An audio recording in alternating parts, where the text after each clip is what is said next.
Alexa, play Howard 101. Howard 101 from Ramble Sirius XM. Because I was doing, but no, I was. You needed to drink my juice. Maybe. My juice is like your green drink. Better. You take my ball sweat and rub it on your ass, and it removes all cellulite. All the cellulite in your ass from ball sweat, from Bikram. Beacon, could you piss on Bobo's head and grow hair there? Of course I could. I just don't want to. I don't want to waste my piss on Bobo. Bobo. Bobo, yes, I said that.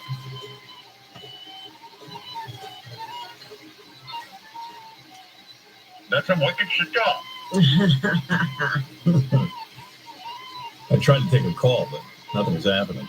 But it was great because Bikram even considered, he can do anything. So he writes love songs and he made a music video. Yes, I do. I sing songs. I don't have that though. You want me to sing? It was pretty funny, yeah. All right, girl. But you say Bikram when you're touching yourself, and you will come. Bikram, Bikram, Bikram. Bikram. Hold on a second. All my students is like that. You're getting lotus position, shithead. Excuse me, Robert. Bikram, Bikram, Bikram, I'm in love with you, Bikram. By the way, Richard Christie is definitely gay. You're getting done with dog asshole. Right now, my class, they are rebelling. Oh, relax. Now inhale, exhale. Inhale my farts. Do you know my farts cure asthma? I sing to you now. Mary, come play with me. Give yourself a nickel. Silver nickels, golden dimes. Your hair is the devil in the chime. 1, 2, 3, 1, 2, 3. I want to live in the chandelier. Robin. Yes. Are you ready for the Bikram secret word that will give you internal peace? Okay. First, you show me your tit. And then you get your word. Wait a minute. I've already paid $12,000. And you show me your tit. Come on, you know you want to. And just like that. Bikram. You love it. Howard Bikram is my name. Bikram. Yes. You see my skin, my brother? Yes, I do. You should stare at it. It shows depression. Are you depressed? Oh, I am now. Looking at this. You're going. You come here and blow Bikram right now. Yes. You should taste my toe fungus. It tastes like honey Dijon mustard. Enough of that. Put that shit off. Yeah, I always thought I could get a cult going. It seems to be pretty easy. Yeah. People seem willing to follow. Well, there was one girl who said, he raped her, and then she went back and got raped 2 or 3 more times. That is not true at all. Why would Bikram need to rape anyone? I am so amazing. I could fuck anything I want. There are 5,000 million women I could fuck. Do you see the email from Hillary Clinton? She said, email, Bikram, please fuck me. Hillary Clinton, the president. Really? Yes. Wow. The U.S. government uses Bikram saliva to get the oil off a bird. Really? When the oil company found the water, they used my saliva. Oh, that is amazing. Why would I rape a woman? I could fuck Angelina Jolie. And I don't even. She wanted me. I spit on her. Rape. I don't rape no one. Rape me once, shame on you. Rape me twice, shame on me. Or something like that. What do you want to know about people? You have pinworms? Hold on. No, I don't. You do your downward dog, fuckback. Are you teaching a class while you talking? Yes, I am. You should see my cock. Robin, show me my cock. You want me to show you your cock? That's right. I mean, That's right. You wouldn't believe it.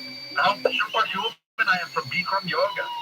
Do you know that Donald Trump is building that wall with my feces? It is a pile of my feces. It will cost the Mexican government nothing. Oh my goodness. My shit is wall. It's part of a wall. It's part of a wall. It's a wall. That's right. wow. Trump's building a wall out of Bikram's feces. Well, Bikram was carrying on about being bulletproof. Like if you take his teachings, you will become immune to anything, including stress and You anger. would have no stress. You would have no anger. And You would then not be angry. he stormed out of that interview. That's right. I'm not angry, but you won't be angry. You're I was angry. like, well, he's not bulletproof. I'm not bulletproof. Bullshit. Breathe in. Breathe in. Robin, you want a Yes. lesson? A free lesson for Robin. Okay. Breathe in. Now breathe out. Breathe in. And now, watch out, the trigger. Breathe out on my balls. What's wrong with you? You don't listen to Bikram. Where's my win? Oh my goodness. Breathe in. Breathe out. Breathe in. Now, tits out. What? Hey, look. Take your tits out for your health. Oh, Bikram, stop fooling around. You're doing I'll yoga. tell you what, you nibble on my pubes and you can sing like Adele. Oh, you're kidding. I might take you up on that. You know that song, Adele? Yeah. How'd it go? Yeah. Hello. Hello. Go ahead, eat my pubes. I'll come on your face. You're the big room. I didn't know you were at my studio. I didn't notice you. What did you wear? Did you wear What everybody else wears, a yoga outfit. You wore your yoga outfit for your Yeah. titties? Did you wear bra? Yes, of course. That impede your progress. Oh, you're kidding. Have your titties out. Out for Bikram. You put your head down, Robin. Hands up. What is this about you What? using your hands to simulate oral sex Of course. That's and up you. then urinating in front of your students? Yes, I do that. Listen, you know my own saying. What's the saying? Oh, you don't know it? No. No, I'll tell you it. That I can break a hymen by winking it. Did you ever hear this? No. That's right. Everything I like is hot. Hot yoga, hot everything, hot breath. My hot breath make you wetter than dish rag. So many people to cure. So many people to help. So many people. People. So many people that you do here. People. So many people to help. In my country of India, Bikram yoga is not so popular. No. Only Americans like it. You had to export it. My country is so hungry. I had a hemorrhoid. I feed my village for 2 weeks. They ate my hemorrhoid. 2 weeks, the whole Oh. village. That was some hemorrhoid. A big hemorrhoid. And they all got healthy. And they ate it hot yoga. You're hot in the studio. So hot, you sweat. And then you're hot, and things get better. I could fuck everyone in this class. Who wants to fuck Bikram right now? Any of you girls or guys? Pull my finger, Robin. What happens when I do that? I will cure your headache. You see? Go ahead. There. Oh. Ew. I told you. Bikram, what did you eat? Bikram ate like, so spicy. Where is your yoga mat? You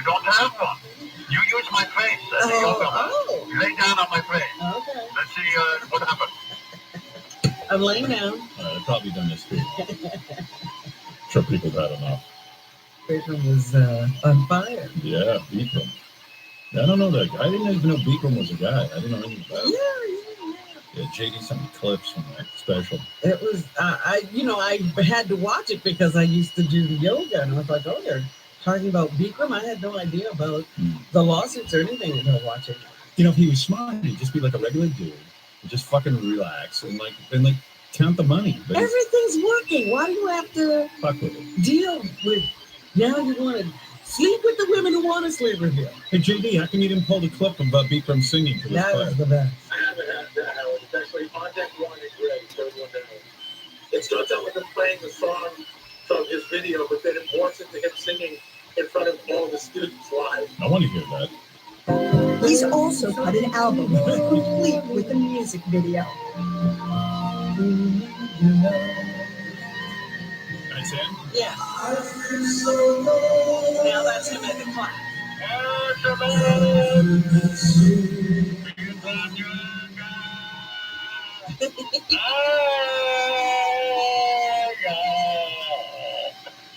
Now, mind you, these people have been up doing yoga all day long. He won't let them sleep. Robin, listen to singing.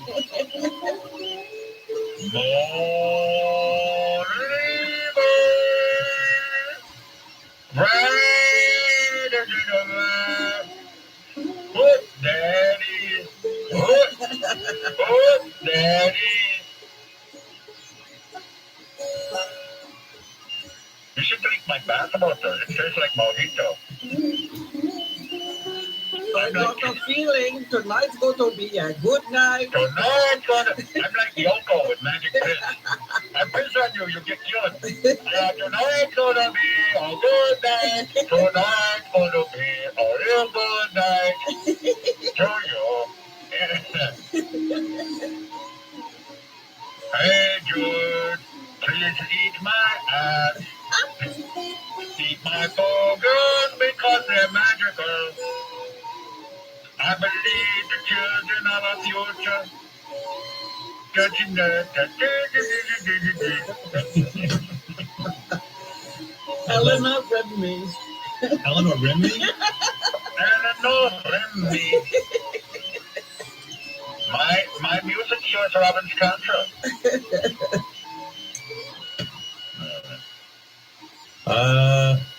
All right, let me take a quick break, and we'll be right back.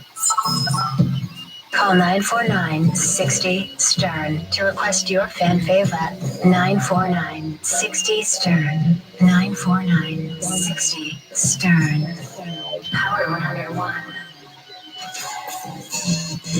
Howard 101 presents Saturday Soundtracks. I gotta try this band. Legendary musical performances from the Howard Stern Show. Hold on a second, let me get this up. Peter Frampton is here. Wow. Hold on a second. I'm not prepared. I apologize. Are you guys there now? Wait a sec. Thank you, boys. Let's just label these things. Oh, you did. Peter Frampton. Nice to be here, yes. I always thought you lived in New York, in Westchester. I did for a good 13, 14 years when I first moved to America. And you had enough? No, it's always women, isn't it? Where do you live now? I live in Nashville. Peter, so much to talk about with you here. You have such a rich history, and we're going to start in right away. Okay. By the way, before Frampton Comes Alive became a hit, and you were working on the Frampton solo albums, you also worked with George Harrison, right? Yes. Is that the point that you discovered the talk box that became so big on Frampton Comes Alive? Yes. I had heard that sound from Radio Luxembourg, which was when I was living in England and with my parents, and they would broadcast from 7 till 11 every night, very phasing signal, but it was the only place we could listen to American music. Right. So, and their call letters were in that sort of computeresque kind of sound, and I always thought, don't you feel? Yeah, exactly. You feel like we do. So I'm in the middle of we're tracking All Things Must Pass, and now, how did George Harrison calls you up and says, "Look, I'm doing my first solo stuff. Because All Things Must Pass was his first solo album, right? Yes. Yeah, what a fucking album, huh? Yeah. Does he sit you down and say, like, audition you in a way for the No, project? because I'd actually met him before through a mutual friend who said George is recording with Doris Troy, who sang backup on some Humble Pie stuff. And so I knew her. I didn't know George or any Beatles. And so he said, come on, let's go in. So I walked in. Wait a second. When he says, come on, let's go in, and it's George Harrison. Yes. Are you shitting your pants, or you are? Yeah. Even with all your accomplishments at that point, you're like, "Fuck, I'm gonna go meet George Harrison." It's a Beatle. Right? And are you nervous? I mean, you played guitar your entire life, and now George Harrison, for some reason, wants you, right? You don't even know why. Well, I walk in the control room, and he's standing behind the board, and he goes, "Hello, Pete." And Pete Townsend had walked in. Right? You know, He so- knew you. Yeah, he knew me from the Herd, obviously. Right. In Humble Pie. Yes. So he says, "You want to play?" So he gave me that very famous red Les Paul of now. He gives you the Les Paul. He had another one. Yeah. And he said, "Okay, here's the chords. We're doing this." And What was the first song that he wanted to do? it was called "Ain't That Cute," and it ended up being the single from Doris's album. So you worked on that with him. Yeah. And is that why he tapped you for All Things Must Pass? We then became pretty good friends, and I would go. Now, what down- does it mean to be friends with George Harrison? I mean, what do you mean you become good friends? You go out drinking with him and shit? No, went down, stayed the weekend at his place. Nice man, right? Very nice man. Like, not taking it himself that he was George Harrison. No, I remember Ringo All-Stars, you got to play with Jack Bruce. What a brilliant musician, right? And you guys did an old Cream song. You did, I forget what you did. I watched it a million times on Yeah. YouTube. It was great. What did you sing with him? was it Crossroads? Crossroads. No. Sunshine of Your Thank Love, you. yeah. So getting back to George Harrison's house, you're hanging out with him, and then he says to you, "Hey, mate, I've written some stuff of my own." And what songs does he call you in for? Do you remember? It was basically the really acoustic ones, the If Not For You, Right. the one he'd written with Bob Dylan, and 4 others. But then the thing is, I'm very confused as to what I played on, because then George, after the sessions, a couple of weeks later, he calls me up and asks me, we had a killer of a producer, Phil Spector, Right. and He is a killer. Very good. Oh, boy. Way to go, Peter. How long did you write that? That's what I want. I think you were waiting for that moment. yes, I was. I've Yeah, been waiting all morning. good. I love that. I do love it. It'll be quoted. Yeah, he's a killer producer. Lucky he didn't kill you. Yeah, exactly. That's right. So, George says Phil wants more acoustics. So so that's when I went to Abbey Road again, where all the Beatles stuff was done. right. And sat on 2 stalls, me and George, looking in the control room at Phil Spector. And was Phil acting normal? Yeah. Well, I didn't know what normal was. And when you're working there, do you have a sense that this is going to be a history-making album, or do you say, "Oh, poor fucking George, he's got to, this must be a lot of pressure"? It was when we walked in the control room. I have to hand it to Phil Spector. And there was, I think, on the tracks, there was Badfinger. 3 of them were playing acoustic. Myself and George were playing acoustic, bass, and 2 drums, maybe keyboard. And when we walked in there, it sounded like the Wall of Sound. It did. It was incredible. And Wow. You knew as soon as you heard anything from that record, it had that wonderful sound. When you play on something like that, I don't know how it works for musicians, but when you hear All Things Must Pass has come out, do you run to a record store and get a copy to see what you have done, or do you not care? Oh no, I obviously went and got one, but I was really part of the acoustic chorus. Right. So you don't know when you hear the record, you can't identify your own music. not with us all playing acoustic, no, but I know specifically the 5 tracks that I was on. But I played on on My Sweet Lord as well, just overdubbed on it. So what did you play on that? Did you do the rhythm, or did you play that? Wow, what a fucking session! Yeah, It's unbelievable life, right? I've been yes, I'm very lucky. So when Frampton Comes Alive becomes the mega success, do people like George Harrison call and go, "Way to go, dude"? I mean, are they congratulatory? Yes. People were calling me Ringo and stuff. Was the first big hit off that album Show Me the Way? Yes. Show Me the Way and Baby I Love Your Way, 2 of your biggest hits. They write on the same day. Yeah. What a dick! Is there anything special about that thing? Were you particularly relaxed?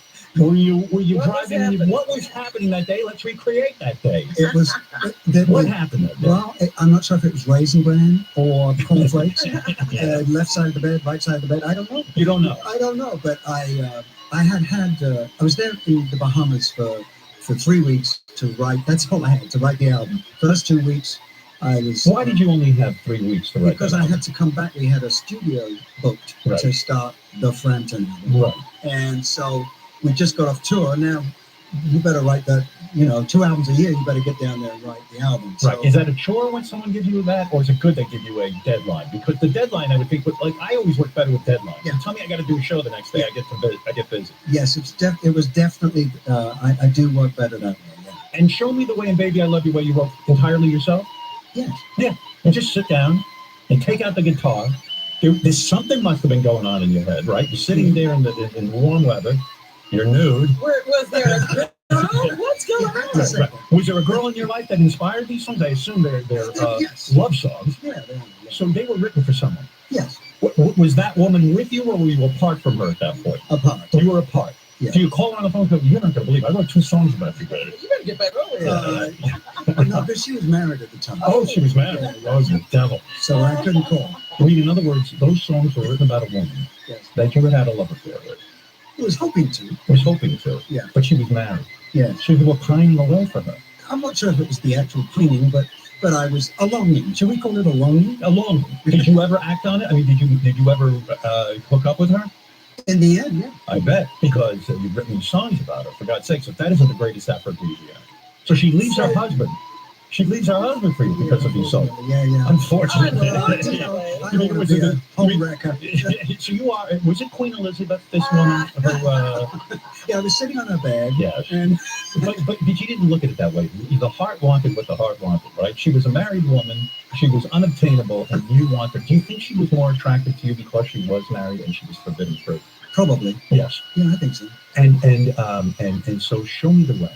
Let's take you back. Now we're on the island. Yes. You're apart from the woman you are fantasizing about. Yes. And you sit down, and in a matter of minutes, this comes pouring out of you. Take it away.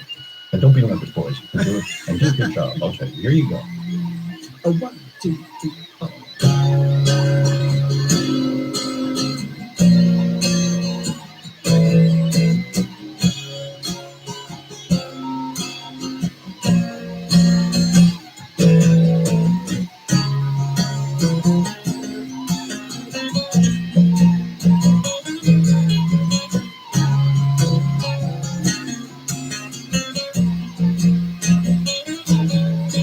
I wonder how you feeling. There's ringing in my ears, and no one to relate to except the sea. Who can I believe in? I'm kneeling on the floor. There has to be a false. Who do I fall? But someone thought of healing. And all I really want to know. Oh, won't you show me the way? I want you show me the way.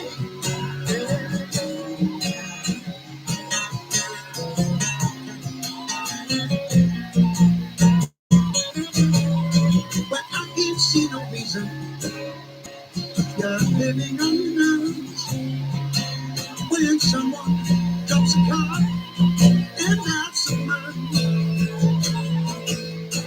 I'm swimming in a circle. I feel I'm going down. There's a fool to play this part. But someone's on feeling, and all I really want to know. Oh, won't you show me the way? I want you show me the way. I want you day after day.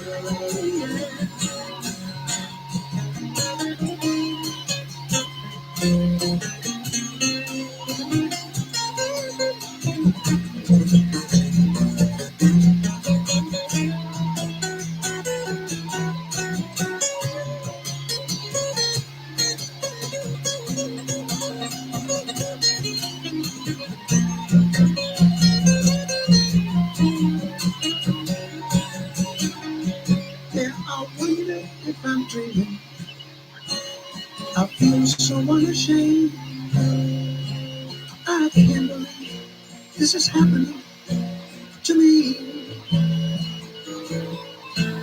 I watch you when you're sleeping. That's when I want to take your love. Oh, won't you show me the way? I want you show me the way. I want you day after day. I want you day after day. Ooh, honey.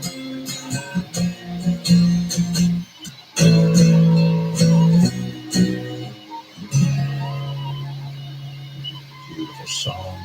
Thank you. What a day that was. Yeah. You wrote that song. Saturday soundtracks on Howard 101. Legendary musical performances from the Howard Stern Show. James Taylor. What an honor. What an honor. How are you? Completely. My pleasure, Howard. Robin, good to see you. It's good to see Good to you. see you. It's been many, many years. I didn't know there was an 8 o'clock on this side of the day.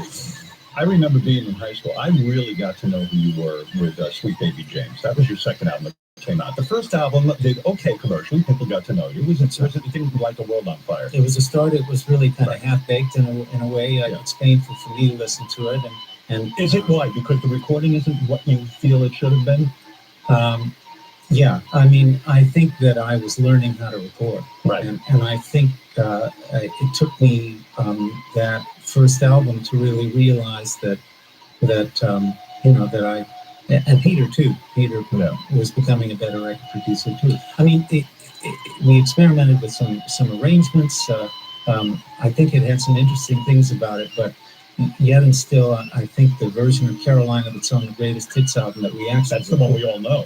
Yeah. and also the version of Something the Way She Moves. Since those were Apple records and we couldn't get access to them for the Greatest Hits, we re-recorded them, and I prefer those versions. Yeah, and but you go back to Sweet Baby James. I remember sitting in high school. I was with a girl that I was so attracted to. She wouldn't give me the time of day. She whips out your album, and there you are. That cover picture.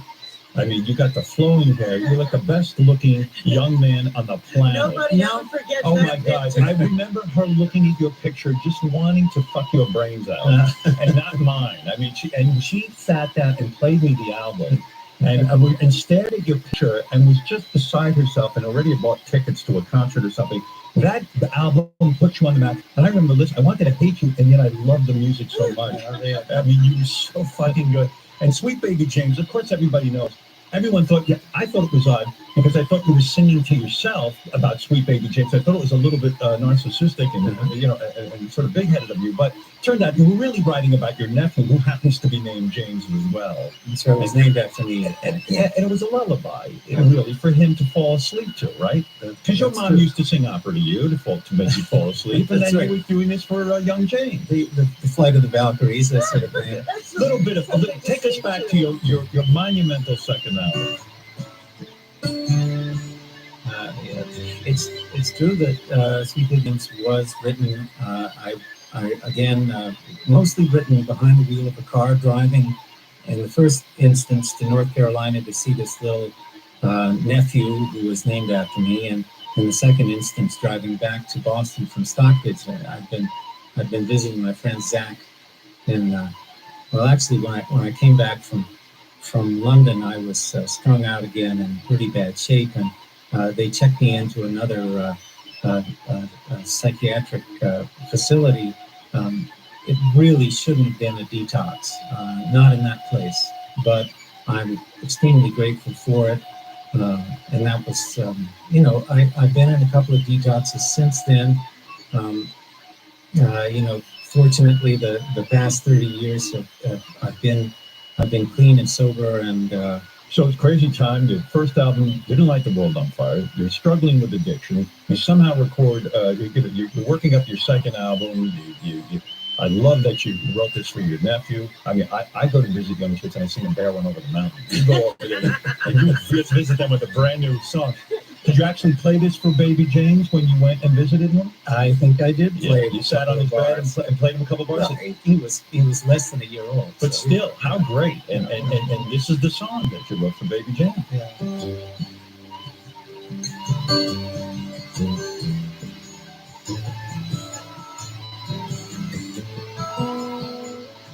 There's a young cowboy who's been living on the range. His horse and his cattle live his only companion. He works in the saddle and sleeps in the canyon, just waiting for summer, his pastures to change. Yes, and as the moon rises, he sits by his fire. He's thinking about women and glasses of beer.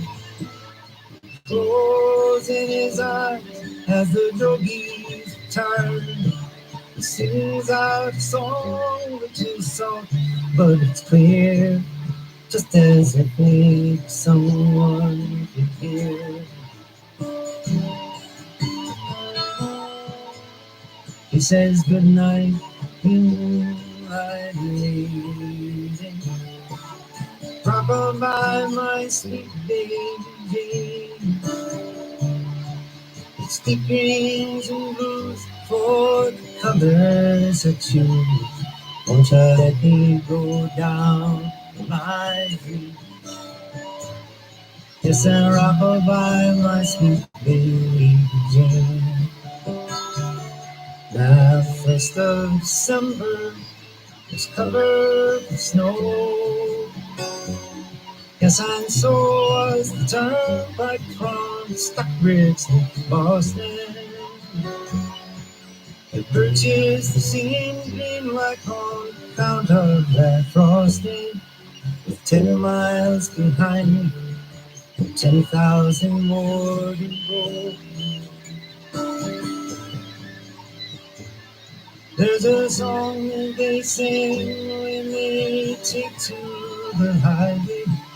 A song that they sing when they take to the sea. A song that they sing of their home in the sky. Maybe you can believe it might help you to sleep. The singing seemed to work fine for me.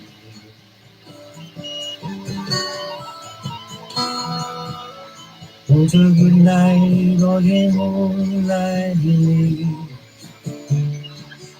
Rock-a-bye, my sweet baby Jane. It's the greens and blues for colors that you won't you let me go down my dream. Oh, rock-a-bye, my sweet baby Jane. Now, where the hell Baby James at? Must be what? How old is he? 40s, I guess. This was his line always made. Listen, this is written about me. This is my song. You know what I wonder? I wonder if his kids are like, "Where's our song?" I wonder, yeah. I bet you all the kids in the family are pissed he didn't write them each a song, right? I mean, it probably got weird. Name a kid after me and I'll write a song. You're not kidding, yeah. Saturday soundtracks on Howard 101. Legendary musical performances from the Howard Stern Show.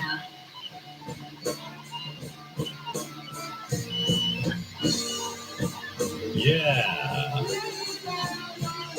Well, I'm excited to talk to Lady Gaga again. I got a lot of questions. Anybody with that level of success, it's always interesting to find out what's going on with them, you know? When you're warming up on a piano, right? Did you write 99% of your songs on the piano? Is that how you do it? No, not always. Sometimes you just hear them in your head? Yeah, in my head, and working on, working with beats and stuff. And DJ White Shadow, when we made art pop, like he would work on some grooves and then send me the grooves, and then I would start writing. And then when I like to piece things together. A lot of art pop is about the groove changing and kind of taking you on a pop trip. It's hard to be on stage and just sit at a piano, right? Because people want a performance. They want to see you marching around in No, I outfits. love it. I feel in complete control. When you're on stage with a piano. Yes, because I can just, with music, especially with music today, it's so mathematical and everything is like pop music is, it's just so relentless, the beat. And when we were making Art Pop, I talked a lot about, and we worked a lot on the dynamics of the electronic music. So that the music on the album, even though it's electronic, it has dynamics and it has motion and it changes. It doesn't just have the same volume the whole way through, or because when you're Because playing electronic MIDI, music can get tedious sometimes. very tedious. Yeah. And then when I'm at the piano though, and even without a band, it's just me and the piano, and I can have just like a pure emotional experience. I can react to the band. I can play so slower or faster. Would you ever do Like a that. concert where you just sit at the piano and just do like a stripped down kind of thing? Yeah, if I had time to prepare for it, sure. When you're sitting at the piano and you're just sort of messing around, what songs do you play? Like I'm talking about other artists, like you're warming up your voice or you're just sort of getting in the mood. What do you start playing over and over again? I don't actually. I have like vocal warm-ups. What do you do for vocal warm-up? What is Ha that? ha ha ha ha. I do like vocal warm-ups, and I've been with my teacher for over 10 years. I was on the phone with him this morning before I came to see you. What, just to make sure that your voice was... Yeah, he warmed my voice up. I do a vocal warm-up before every performance. Oh, wow. That's dedication. And that's smart because you don't want to lose your voice. No, for me, the most awesome thing about the Born This Way ball, and even though it ended because of my hip, it's Right. like my voice was great the whole time, even with the schedule and how tired I was. And it's because I have, great vocal training from working with him. And, Your hip blowing up cost you about $25 million because you had to walk away from some tour dates, right? There's insurance and stuff. And Right. I was really badly hurt, so it was fine. And, but it was very terrible. I didn't want to not do those shows. I was so sad. I wanted to, You wanted to play perform. for my babies, That's my what you do. fans. I love them. What's the song Dope about that you're going to perform? Oh, well, gosh, I started Dope. I wrote it originally. It was a song that I wrote when the Born This Way ball was ending. And I was really sad. I was missing the fans, and it was called "I Want to Be with You," and it was all about not wanting to leave them. And also So the fans like dope, like they're like dope meaning a drug or dope. This is where the song started, and then I went back into the studio and I was finishing the album. And the nice thing is that on tour you can sing whatever you want. So I always plan to sing "I Want to Be with You" live, for the fans.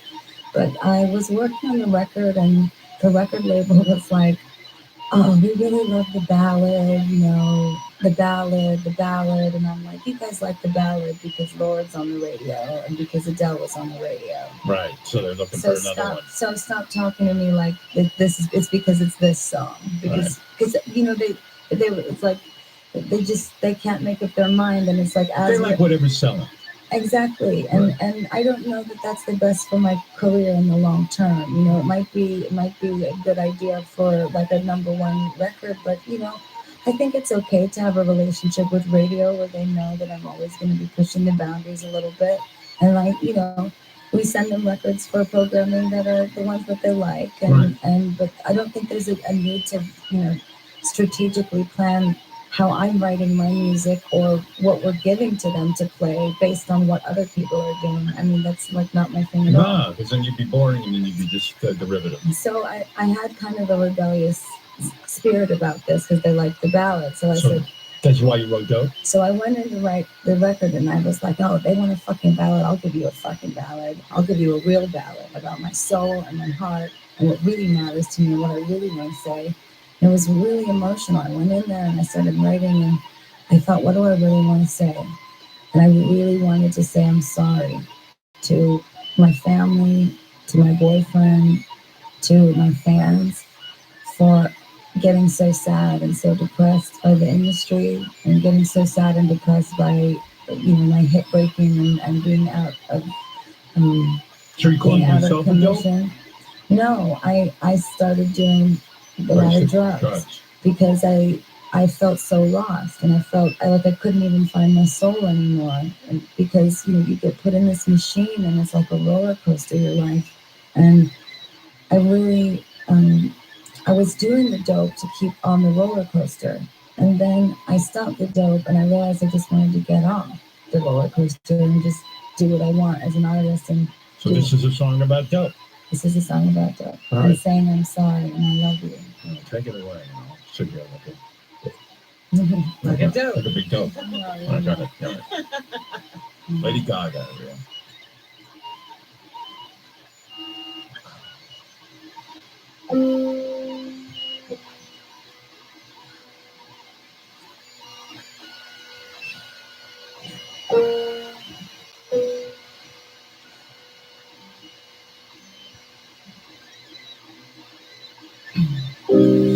Corks off, it's on.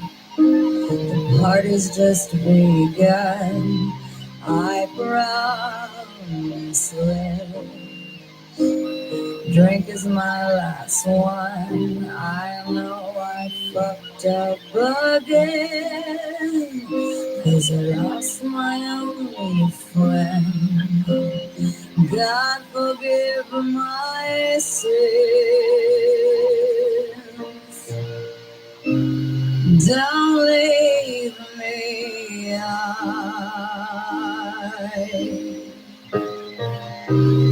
I need myself until I die. My heart would break without you. Might not awake without you. Been hurting, Lord, from living half for so long. I'm sorry and I love you. Stay with me, bell bottom blue. I'll keep on searching for an answer, 'cause I need you more than gold. I'll need you more than gold. I'll need you more than gold. I'll need you more than gold. I need you more than gold. Just one last puff, two last regrets, three spirits and 12 lonely steps up heaven's stairway to go. Remind myself like cold, mountain of a soul. Each day I cry.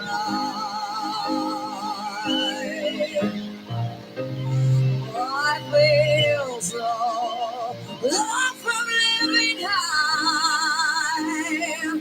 My heart would break without you. Might not awake without you. Been hurting low from living high for so long. I'm sorry and I love you. Stay with me, bell bottom blue. I'll keep on searching for an answer, 'cause I need you more than gold.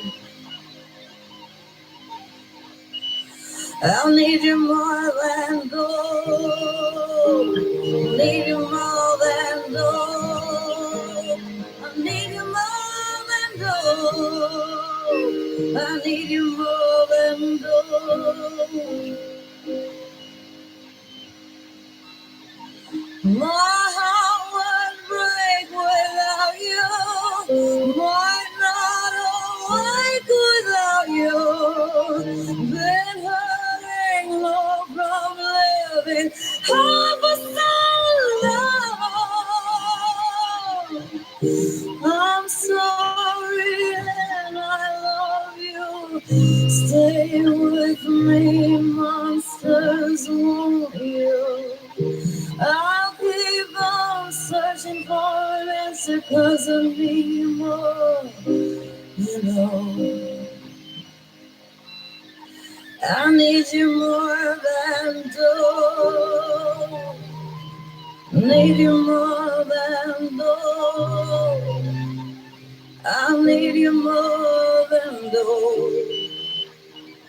I need you more than gold. I need you more. Need you more. I need you more than gold.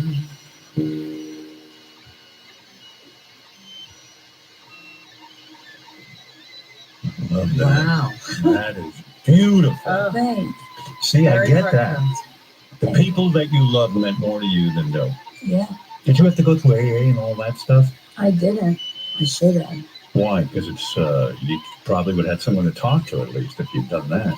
It's just really hard for me to talk to people sometimes because they can't get past who I am. It's a beautiful love letter to your fans, to your family, your friends. You're saying, hey, I realize this dope is important to me, but you're more important. Yeah. Is Bell Bottom Blue the reference to Eric Clapton? Yeah, Derek and the Dominoes. Why that? Just because you love them? It's like my favorite Derek and the Dominoes song. Yeah. And I always imagined I would play it at my wedding and I'd like to be my first time. Bell Bottom Blues, you make me cry. I don't want to lose this feeling. That's my favorite. That's a good one. Saturday soundtracks on Howard 101. Watch video of more musical performances from the Stern Show by clicking on the Sirius XM app now. I can't wait to hear this music. Here's another fan favorite request on Howard 101. Hi, this is Dave in Hannibal, Missouri. Back in 2010, I got my first car with Sirius XM radio in it. I hadn't heard Howard for quite a while. I used to be a big fan of the E! Show in the 90s. The first interview I heard was with Rosie O'Donnell. It was in fall of 2009. And I actually stayed in my car for another 30 minutes after my commute to hear the end of the interview. Brought me back to Howard, and I feel like I've almost grown up with him. His juvenile humor in my teenage years was exactly what I needed, but now, all these years later, I feel connected to the interview and how the show has grown, and I agree with Howard and Robin and many others that the show is better now than it ever has been. Just got the book in and I'm looking forward to reading it. So this Rosie O'Donnell interview is what brought me back in as a Stern fan. So hopefully you can play it for us. Thanks and have a great day. Rosie and I always didn't see eye to eye, but we do now. We seem to enjoy each other. Let's talk the radio show here. What the game plan is. So 2 hours a day. Yes. And they've put microphones in your home? In one of the homes, I have 4 homes on one property. One of the homes is going to be the radio studio. They sound like Jackie the Jokeman. In a way. Well, can I tell you something? When I've been really immersed in studying radio since I got this gig. I've been listening to all of the past things, and I started with him. Mm-hmm. You know, I knew Nancy very well. Really? Oh my God! And I also talk about a crush. I had a huge crush on Nancy. Couldn't get it? Well, I wouldn't try, Howard. I'm not a trier. I look and I see and I think alone at night. I don't try. Girl had a good body. What about Jackie from the back with the long hair? That must have been nice. No, but Jackie. And then I started to listen to him on this show because from the past tapes, and I'm just shocked. And then there was the thing of him apologizing to Nancy on the air, and then you making fun of him for apologizing. It was like, it was you. Oh, I had a huge flashback of my whole 20s doing stand-up with him. So the game plan is you're going to do it from your home. Yes, show. yes. Now, what if you have a guest or something? What are you going to do? Are you going to have them over to the house? Are you having guests? Yes, they've already been to the house. We've done 4 or 5 test shows. And guests have come to the house. People who, will say they'll come, will come. But people who want to call in, yes, who are on the West Coast can call in. But it's not really going to be like this show. heavily celebrity driven. Right. It's not like I'm trying to do my talk show. I quit that because I don't want to talk to somebody who's promoting a movie. It's more sort of your thoughts of the day, what's Right. going on in your life. Well, you introduced the Sibian on your show. Will you try anything? Are they a big else? sponsor of this show? No, we just You just do it for fun? I couldn't believe we found something that a woman could sit on and she'd get off right. Yeah, in front so of you us. didn't even ask, and you just said we'll pay for it. We bought Yeah. a Sibian. Well, if Simeon will come in as a sponsor to the program, I will perhaps have it in the back room, and on occasion let the neighbors use it. I don't know. Why not? If a woman wants to get naked on the show, No way, That's Howard. that's Is it not. not going to be sexual at all? Well, look at me. I know that you have this vision of me at the Four Seasons with Please. strippers and. You like what you like. Listen, Come when on. I hit number 10, I'm going to let you know. Okay, All right. we're in Would you- 9 now. Let you- me ask something now. If she had a guest on, like Natasha Leone, Uh huh. and all And of she a was sudden- older. Yeah, Right. she was older, and all of a sudden there was an attraction. Okay, it happened twice on my show. Really? To who? Once Petra. Nemkova? Yes. Go ahead. Okay. Yeah, and what would happen is when I walked off the show, the staff member said she was in. I said, what? Like you would have to have a neon sign that said, Rosie, I'm hitting on you for me to get it. Was she hitting you? I don't know, and I'm not claiming that but my staff said this, and she did give me her phone number, Oh, and we did talk on the phone a couple times, but I have absolutely no ability to follow that's a through. major score. Is that a major Oh, score? please. And, That chick's super hot. And in What are we between, talking about here? before, with Angelina, with the brother kissing, before Right. Billy Bob, and before the new one, Brad, Right. when she was on my show, The we new one. also, yeah, sorry, Yeah. we also had a little, A flirtation. well, listen, I think you'd have to be dead to not respond to that woman. Yes. So she also gave me a phone number, and we talked on the phone 2 or 3 times, but that was And that. how did you not? You mean if Angelina Jolie, pre-Brad Pitt, Billy called, Bob. She yeah, did call me. she called you? Yes. You don't make something. I called, and I called her back, and we talked on the And phone. did she say, "Hey, I want to come see you"? Or did you say, let's Um, get together? Yeah, well, there was a tentative plan to have dinner that never came through. What was the hitch? I would have made every Howard, possible. I'm not good at it. Hold it a second. I know. Wait. She said, "Look, I want to come to where you are and have dinner with you." Yes. And you said, "What?" Okay. Well, I let's was, do- first of all, crack I it was down. not single. I was not I don't single. care. Right, I know. But this will tell you a little bit about me. I was not single, Well, and I I, understand. right, and I You were with also, Kelly at that point. I think I was just starting to date Kelly, Okay. right? It was the very, very beginning when I was starting to date Kelly. But also, I was a little afraid of her. She is scary. she's scary in a She is. sensual kind of, Yeah. like I have dreams about her a lot still, Right. but they're not usually sexual dreams. It's like I'm in a limo and I pull up and I roll down the window and she's there and she's holding like a tiger and she's like, "Can I have a ride?" And what is this? And I let her in the car and then, we go to Fat Burger and have chili cheese fries. I don't know what it means, but It means you want to know her. maybe, I do admire her tremendously, and not only for her physical beauty, which is kind of astounding, but what she's done with her fame now Yeah. Yes. is very admirable. You have to admire it. I think so. She has a tremendous capacity to take in these kids and Well, love not them. only that, her ambassadorship Correct. Right. of countries with Yes. problems is Right. amazing. And I have no ability to go to another country and see their wounds because I can hardly deal with the wounds of the American people. Rosie, when you were filming The League of Their Own, did you ever get to see Madonna nude, and did it turn you on? I've seen her nude many times, as has most of the world. As you said. And, As you said, you went to a party at the house. Yes, I went to a party at her house. Rosie New even said, Year's "Put your Eve. clothes Yeah, I said I gave her a hug, and she had like her tits out with like I don't even know, like a Conan the Barbarian leather strap, but the whole tits were out. And I hugged her. I said, "Happy New Year. Go put on your fucking shirt. You're the most famous woman in the world." And she's like, "Oh, Rosie." But yeah, I've seen her nude. Everyone's seen her nude. But Madonna and I are very much like sisters. There was never a sexual thing ever. Isn't that funny? No, not to me. Why Angelina? Madonna's an attractive woman, beautiful body. I think she's one of the most beautiful women I've ever seen in my life. But I saw her movie first, Dead Mother, named after the mother, oldest child. I totally related to her as a sibling. sister. Yes, from the moment I met her, the first thing I said to her is, "I'm named after my mother too." I went to her grave and it saw my own name. I So see we really connected in that way. If she came up to you and started kissing you in the mouth, No, putting she her never tongue. would. She never would. Well, no. I'm just saying that. So pick another person. No, I wouldn't. You wouldn't. No, but pick another person. But you How admire about her. Robin? Would you find Robin attractive? Yes, and I do. Everyone actually. wants Robin. But because I don't know see who how she Frank has- is, see but this Frank. man- But you were talking about her and Frank the other day. Frank.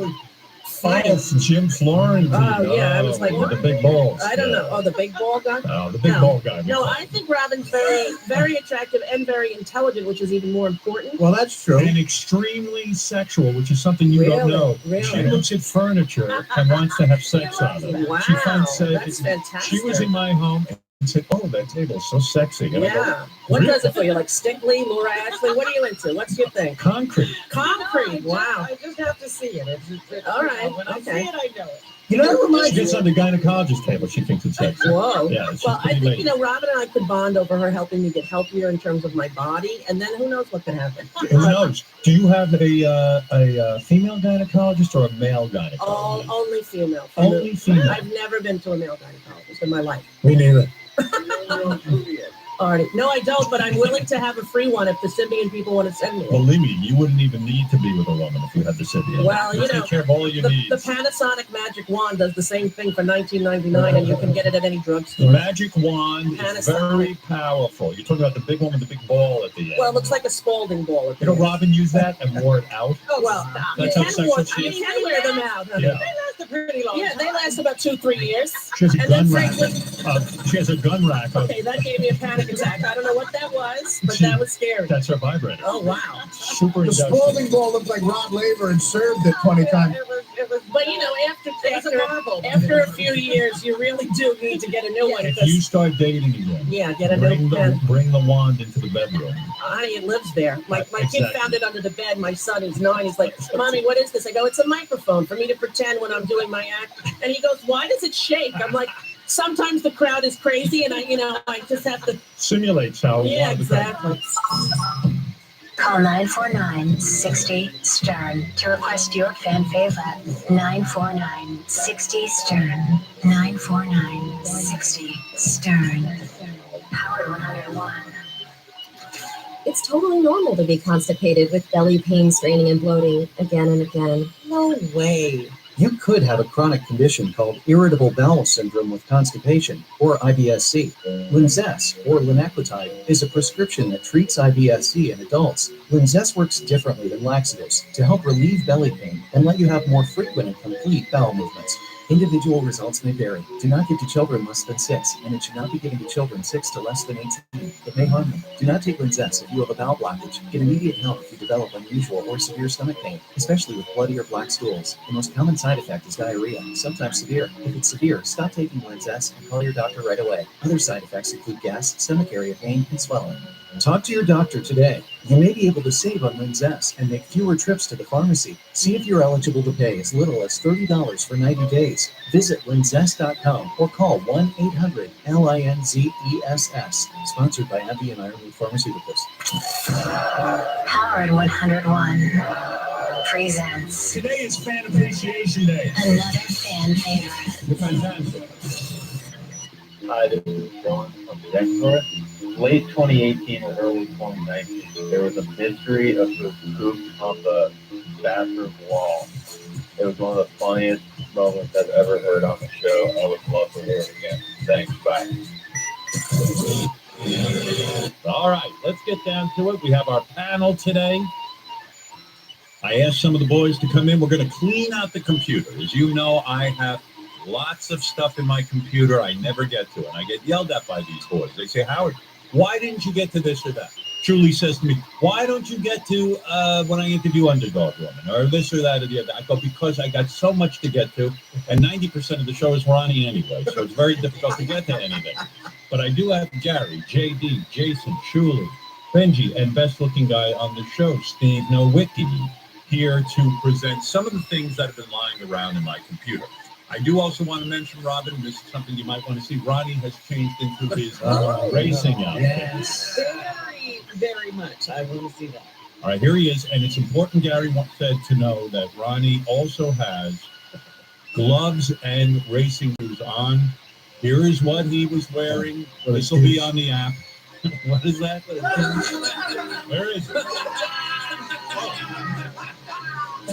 Holy mackerel.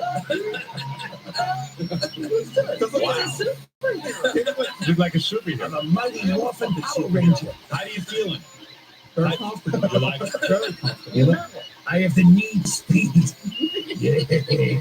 Ronnie is wearing a full racing outfit. This is what he wore in the big road rally when he was with Goldberg. Right. It looks like hoodie footy pajamas. You know, like the Hey, one of the pajamas. It's cute.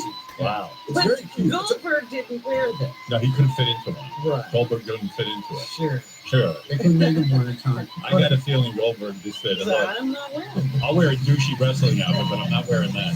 Why look so miserable? You should be happy. You're in your favorite outfit. He is happy. It makes him happy when That's the face when he's happy. It's my race. Can I ask you something? Do you wear lifts in your regular daily shoes? Don't lie. Don't You lie. don't? No, Because in the the sneakers, shoes were out there. you look shorter in the sneakers. Everybody's saying you dropped a couple inches when you put the sneakers on. Hey, listen. I'm just saying. Stand up and come over here. Oh, you want to go? All right, take those fucking little slippers off. Let's Why go. would I- I'll take why my would I shoes. take them off? Ah.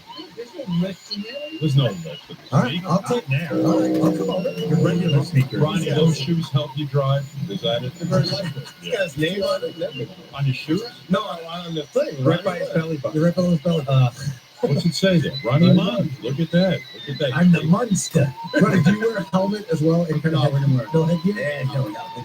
Do they want you to wear it? Robin, how do you, when you see Ronnie all dressed up as a race car driver, She's She squirting. won't wear these suits. She drove in a race. Fred, Ronnie, you think not she's wear a squirting suit. right now? Robin's squirting as we speak.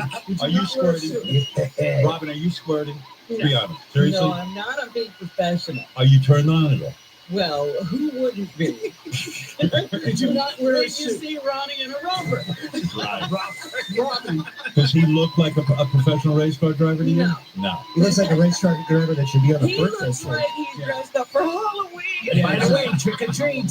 Halloween. Halloween. That's so insulting.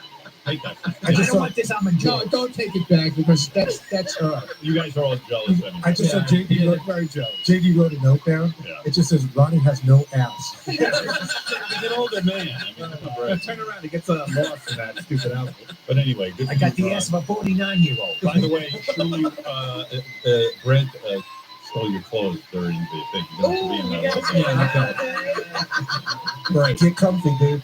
yeah, so there's Ronnie. Thank you for putting that on. Everyone now on the app, you'll be able to see Ronnie in his racing outfit. Can I ask Ronnie, when you came home with that, did you step fool around? You ever fool around with this outfit on and stuff? No, No, He No, takes it's it very precious. seriously. Yeah, it's precious. you want to come? no, definitely not. Yeah, right. The one thing he doesn't Doesn't need any juice. He doesn't want to come on that. No, I don't blame you. No, there's something I think you're going to put in a glass case instead. perhaps? Possibly. Yeah. Yeah. We'll get buried in I can see it. why. I can see why. Yeah, All right, congratulations. Yeah, I can not do that. Yeah. By the way, my suit is flame retarded. That's right. Yes, it is. Yeah. Yes, it is. You want to see it? You'd like to test it? Try and light me on It's all fire, flame retarded. motherfucker. Is it Did really? he say it's all flame retarded? Yeah. Yeah, it's all flame. It's what is it? Flame retarded. Yeah. Got it. Get out of here. Flame retarded. I have a, Go take yourself on fire. yeah, I have a Light the lighter. wearer. Someone light Ron's I have a fire. lighter. Can we test it? It's like it's Halloween in here. You know what? He happens to look very nice. When I was a little kid, I had a snowsuit. I was going to say, remember when you wore that? The gloves clip on. Hey, trick or treat. It made you drive. I have an outfit I put on when I play tag. Do you have a chest outfit? Yeah, of course I do. Yeah, I dress up a flame retarded outfit I put on. Wrong. Good luck in the costume contest. He's going to take first place. Looks like somebody's dad. By the way, yesterday I wanted to talk to Sal after the show. Oh, yeah. I go You over. really wanted to? Yeah, I did. And I went over and I knocked on the door where Richard and Sal have an office. Yeah, they have an office. I know, it's weird. Anyway, I knock on the door is locked, and he's out to lunch. They tell me. Oh, yeah. Yeah, it's like he's taking his downtime. So anyway, I never got to talk to him. But I wonder if he knew what I wanted to talk to him about. I bet he Really? Hey, Sal, get in here real quick before I start the panel. He knows what I wanted to talk to him about. You had a serious conversation you wanted to have with him? Yeah, I did. I think he and Richard still have lunch together like every day. Yeah, like they don't see enough of each other.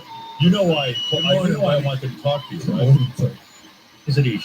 Did you know what I wanted to talk to you about? No. I'm sure you have some idea. Well, Ronnie said that you wanted to talk to me, and I thought Ronnie was just pulling my leg. Oh no, I knocked on your door. You weren't there. No. What, do you go to lunch? With I go downstairs to the food with court. Richard? Sometimes, yeah. I grab We some. both were not there.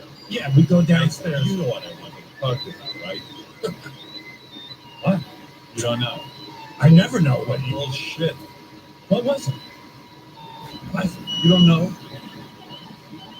You don't know what I want to talk about? No. What Unicorn? Somebody, I think you know. somebody joked that you had a toothbrush for me. I don't know. Think I really want to talk about? Come clean, in other words, what I'm saying. Really? Yeah. What did you do? Nothing. You know. Yeah. What do you think about it? Run through that catalog. What'd you do wrong? Sal, you're better off. About it. You know, I've been so good. Yeah, but what did you do? What did I do the other day? Well, in general. On air or off air? What did you do? Gary, help me. Yeah, come on. I'm not going to make Gary help. Give me a hint. Come clean. I need a hint. Listen, there's something going on with you. There's your hint.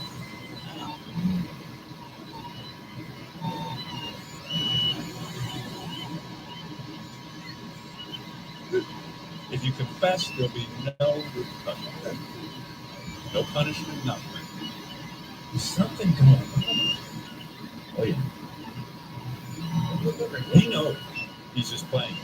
I swear, you came to see me yesterday. Why do you think what do you think I want to talk about? Somebody said that I thought they were joking that you wanted to give me a toothbrush that's silly. To shove up my ass. That's Let's see. I'm not going to give you a toothbrush to shove up your ass. Have you ever recalled me coming to your office and having a toothbrush shoved up your ass? Yeah. Never. Isn't that the silliest thing ever? I think you know. I wish I did. I like you really don't. I swear on my children. Nothing went on. Didn't you swear on your children when you lied on the line? Yes. It's a technicality. What did I do? Truthful such. I have to tell you, then there's going to be repercussions. Okay, then let me come clean. I will keep my mouth shut and never say a word about it again. Is there anything weird that's gone on with you? Colonoscopy. Yeah. Okay. That's weird. What happened? About Mary Del Valle? Yeah, go ahead. Now we're getting warmer. What about Mary Del Valle? Well, I didn't remember this, but she said I wanted to tongue fuck her ass. Gary's wife. Yeah, you mean you didn't remember? I was under anesthesia. What happened when you were under anesthesia during your colonoscopy? According to Shuli, yeah. What happened? He told me I didn't remember. He told me I wanted to put her on all fours and tongue fuck her ass. I'm sorry, but Gary, did you know that? When you were under anesthesia, what happened? But I didn't mean it because Shuli said I prefaced it with saying that I would never, she's married with children, I'm married with children, it's not the right thing to do. And then Shuli said to me, like, let's say you weren't married. And then I said, well, I would put her on all fours and tongue fuck her ass. That's exactly how it works. You have a thing for Gary's wife. Who doesn't? Even under anesthesia, you were thinking about putting your tongue up her ass. Yes, I was. Yeah. Like when you're going under anesthesia, you don't know what's going to happen to you. That's right. It's true. And so usually the most important thing pops up. And that's a guy you work for. Yes. And you want to tongue fuck his wife. Yes. Under anesthesia. Here's what happened. Yes, yesterday. under anesthesia. Wait a minute, I said all that and it didn't, that's not it? That's not You know what? You know what? Come on, stop it. You know why I came to see you. You know what you did. He knows what he did. He's playing a game. He's the only one. Well, Jason, did I do something? You know all this stuff. You're the office rat. It's your stuff. How do you not know? You would know what you did. I know. That's what I'm saying. I know that I wanted to tongue fuck your wife. I get that. Don't forget that. Yeah. It's fucking Gary's wife. I know. Well, but that's not what I'm talking about. That's why I look like school buses. She's not. Why did Guy come to see you yesterday? I needed to talk to you about something that we did. Well, I know we briefly truthfully, when I went to get lunch, we stopped. I said hello to you in the hallway. You said hello, and you said, whatever, good stuff. You did a good job. Yeah, and that was nice. I felt really good, and I went to get a lunch. And then I found out something about you, so I had to come talk to you about it. That's the only part. What was I doing yesterday? I was cleaning my office. Uh-huh. I was cleaning my office. Okay. Am I getting warmer? I was cleaning my office. Yeah. And I threw away stuff. Yeah. Then what happened? And then I went to get lunch, and then I came back, and I continued to clean my office. Did I throw away something valuable? Did you? Is that what you did wrong? Not that I know. I threw away John Hines' book of Fast Food Maniac. It's valuable. But nothing that I would never throw away anything used. Here's what happened. Okay. But yesterday I came to see you. Yeah. Sure you don't want to confess? Can I make a suggestion here? Because I heard. Can Sal write it down for you? Because I know I'm scared to say it on the air. No, I'm not. I'm scared that I don't know what I did wrong. Anyway, but here's the thing. Yesterday I had a toothbrush. And I thought it was really funny.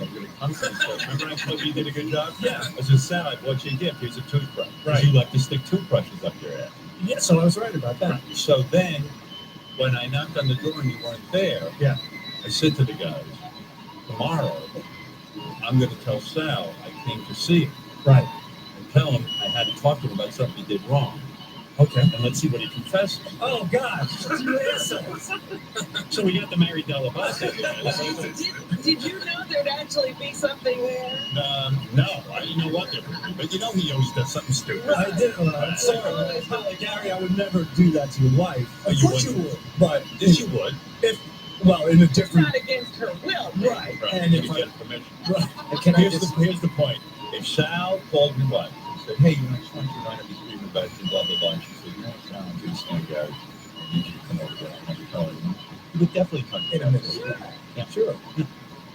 She did call me. Get out of here.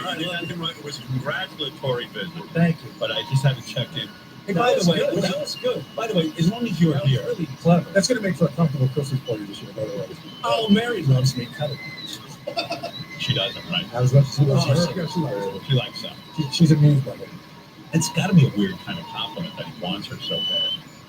She'll just laugh at it. Yeah, I think you probably like it because it kind of turns you on that he wants your wife. I just think it's funny that those are the thoughts rolling around inside his head. Yeah. Well, Mary came up a couple times during while I was in NBC. Really? What did he say?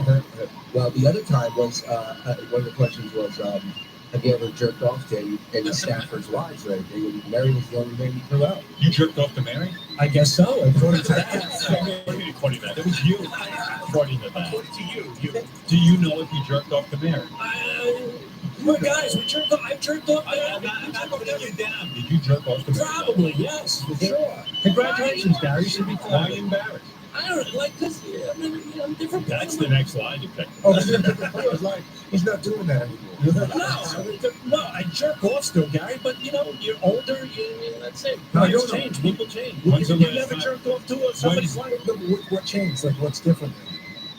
When is the last time you jerked off to Mary Della Base?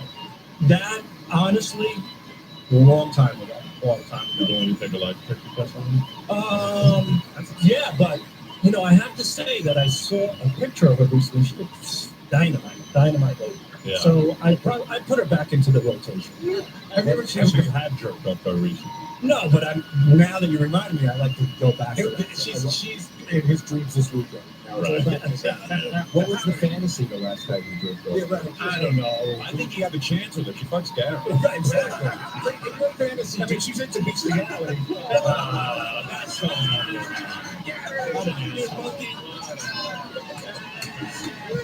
In your fantasy, would you make Gary watch? Is that part of the fantasy? No, my daughter would go right down.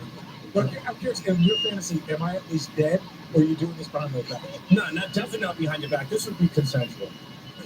Yeah. Like if Gary gave me the thumbs up, how can you fantasize that Gary's going to give you the thumbs up? Yeah, I mean, from what planet is that? What is your whole fantasy with her? Like, what was it? Like, what goes down? Well, she has these long, beautiful eyes. Thighs. Beautiful thighs. I mean, they're beautiful. If we went to Germany together, and I noticed her thighs, we've never been to Germany. I mean, Amsterdam, close enough. So, same difference. We were somewhere together. Yeah, I didn't even know where I was. I just focused on the thighs. How can you confuse Germany with what is it? What's Amsterdam? They're similar language. So anyway, I just remember, her long thighs. So my fantasy would be for her to like crush my head between her legs until I can barely breathe with my face on it. What's the fantasy? Like, how do you get her? Like, where? Oh, I don't get into that. You know, you go right to No, you have a scenario. Yeah, I'm already there. Boom. I need a believable scenario. You do? Yeah. It's too much work. His fantasy starts with Gary high-fiving him and saying, go for it. Yeah, go ahead. You're my friend. She's a doll. Have you ever jerked off to Robin? Oh, yeah, sure, of course. Really? I think Robin is gorgeous. Thank you. I do. And what's your fantasy there? Robin would be, Robin's missionary. Yeah, definitely. That's how she does life. And doggy. And I'll tell you why she's missionary. Why? Because she has beautiful eyes, and she has a beautiful. Looking into her eyes. Yeah, and she has a beautiful bosom, and I get the eyes and the tits all at once. I want to be a gentleman. What would you do to her? The works, everything. You know, play with the areolas, lift the nipples, twerk them, twist them. You know. Robin, any interest in Sal? Well, Sal's a married man. Oh, right. Unless I got his wife's consent. See, she's thinking like me. And then we would end with Dorothy. Oh, Does that sound that's how you're gonna finish? Where do you finish it, bro? Wherever Robin wants. It's her. That's very in charge. Yes, this is her party. Where do you want it, Robin? Where do you want Sal's goo? Finish in prison. All right, that's enough of me. You guys enjoy the panel. Have a great show. By the way, I want to get to the bottom of this, and I want a confession if it was you, because I believe it was you. Okay. So Gary just brought me a picture of our bathroom. Right. You know what I'm talking about, Robin? Okay. There is a huge piece of shit on the wall. That's definitely there was on the wall behind the toilet, like it's the toilet, and on the wall where all the mechanics of the toilet are, there's just this huge piece of shit in the middle of the wall. Take a look. Well, Howard, one thing I can suggest is that we key card that bathroom. So let's check the key card. You didn't do that? No, I didn't. Somebody shit on the wall. But I think how does that happen? First of all, Howard. Yeah. That's disgusting. I think that it must have happened yesterday because it's dry. It's very dry. So it couldn't have happened this morning. I don't believe it. Meanwhile, and here's something more about poor JD. I love this guy. JD goes, yeah, I saw that shit. I cleaned it off the wall. JD. I didn't know what it was. You don't know what that is? No, I thought it was a moth. Yeah, that's what I thought too. So I was like, look at it. You ever see a moth on a wall? So what'd you do? You took the toilet paper? I got some paper towels. I wiped it. Like, oh wait, that's not. That's not a moth. That's not a moth. Did it streak? It streaked a little bit. So I finished. You know, this moth smells like shit. And, boy, yeah. Why'd you throw the shit in there? The trash can. Where else am I going to It's not going to smell? I don't know. It's just flush it. Because it was paper towels. I didn't. You want to flush paper towels down? That was the right answer. Did he get in real early in the morning? You didn't clean it up out of guilt, but you thought it might have been. No. I know because he thought he would be blamed. That's right. Well, that's one reason. Like I take that bathroom. I've cleaned off a lot of piss and things in that bathroom because you're afraid when you leave they're going to blame you. Yes, and I cannot lose that bathroom privilege. What is going on? I don't know. I'm with him, by the way. I've cleaned a lot of urine off the seat. Shit on the wall. You have to stand up and shit. I know. Maybe when you wipe, if someone's standing up and wiping, and it's implied. Listen, my whole life, I'm a pretty disgusting human being. I've never shit on a wall. Yeah, it's pretty high up. Yes, it was high. Like the sounds that people have when they're shitting. Have you heard that? Like I've never shit like that before in my life. Howard, can I tell you what's going on here? Civilized human being. In this Benji, was it you? You locked me out of that bathroom like a year ago. Oh, it's not you. I mean, I'd like to get back in it. No way. Well, aren't you glad I locked you out? Now you're not in the space. I was so great in that bathroom. Yeah? Why did I lock you out of it? It was probably... Because you're sweaty? Yeah. No. It happened the day after... You were late? No, they were pounding on the door. And... Who's they? Ronnie and... Andy Cohen was like, I gotta use the bathroom. And I said, oh, sorry. And I said, oh, sorry. And I forgot to flush. I stuck my hand back in the flush. He hadn't gone in yet. Yeah. And they were like, Andy Cohen made it. I don't know if that's what happened, but then the next day I was set for I couldn't use it. Okay. Howard, I overheard the worst story. Yeah. I overheard something yesterday, talk in the office that Jason shit in the bathroom. I don't know if it was his shit on the wall, but he was shitting. Did you shit on the wall? I did not shit on the wall. I did not shit in that bathroom. Oh. Period. End of story. Isn't that the rule? I bet you was Sal. No, it wasn't me, Howard. I didn't shit in the bathroom. And as a matter of fact, I did the same thing as Gary. I'm so paranoid in that bathroom that I wipe down the seat. Oh, bullshit. I'm not kidding. You have a You stand there and you piss with Richard the whole time. We've done that. We do cross streams, and we like to. A 4-year-old. My God. Do you think is it such a powerful toilet flush that it flew up onto the wall from the wall? No. No fucking way. Not that high. No, but it's crazy. Well, can't it be from a powerful, like, defecation? Yeah, but why would it be? Have you ever had a powerful defecation where it hit the wall? I've had weird places on the toilet where it's like, how do you get up there? That's never happened. I think it's a weight thing. Am I crazy? It's one nugget too, so it's not like somebody sprayed the wall. Right, no, it's like one big nugget. Yeah. Right on the wall. Could it have flown off And when you by wiped? the way, it was so thick that it stayed on the wall. Oh, maybe it's flowing when they wipe. Perhaps when somebody wiped, the fling. No, like you know what? Some people stand up when they wipe, but that's what we learned. I'll stand up and watch. Sometimes when I have to dig in. I got some news here, Howard. Go ahead. Yesterday afternoon, the door in the bathroom was locked. No one could get in, and they knocked, but whoever was in there would not answer. Wow. I don't know what. Well, we're going to find out. But Richard's not shitting on the wall, but he did shit in that bathroom yesterday. I thought shitting in that bathroom for staff was off limits. That's what I thought. We agreed on that. We did. That you can use it to pee, but if you Probably shit, Richard. go to the other bathroom. Richard doesn't play by the rules. I'm a red farmer.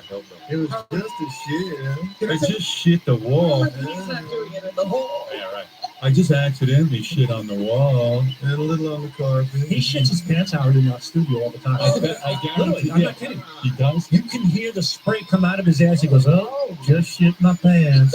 Are you kidding?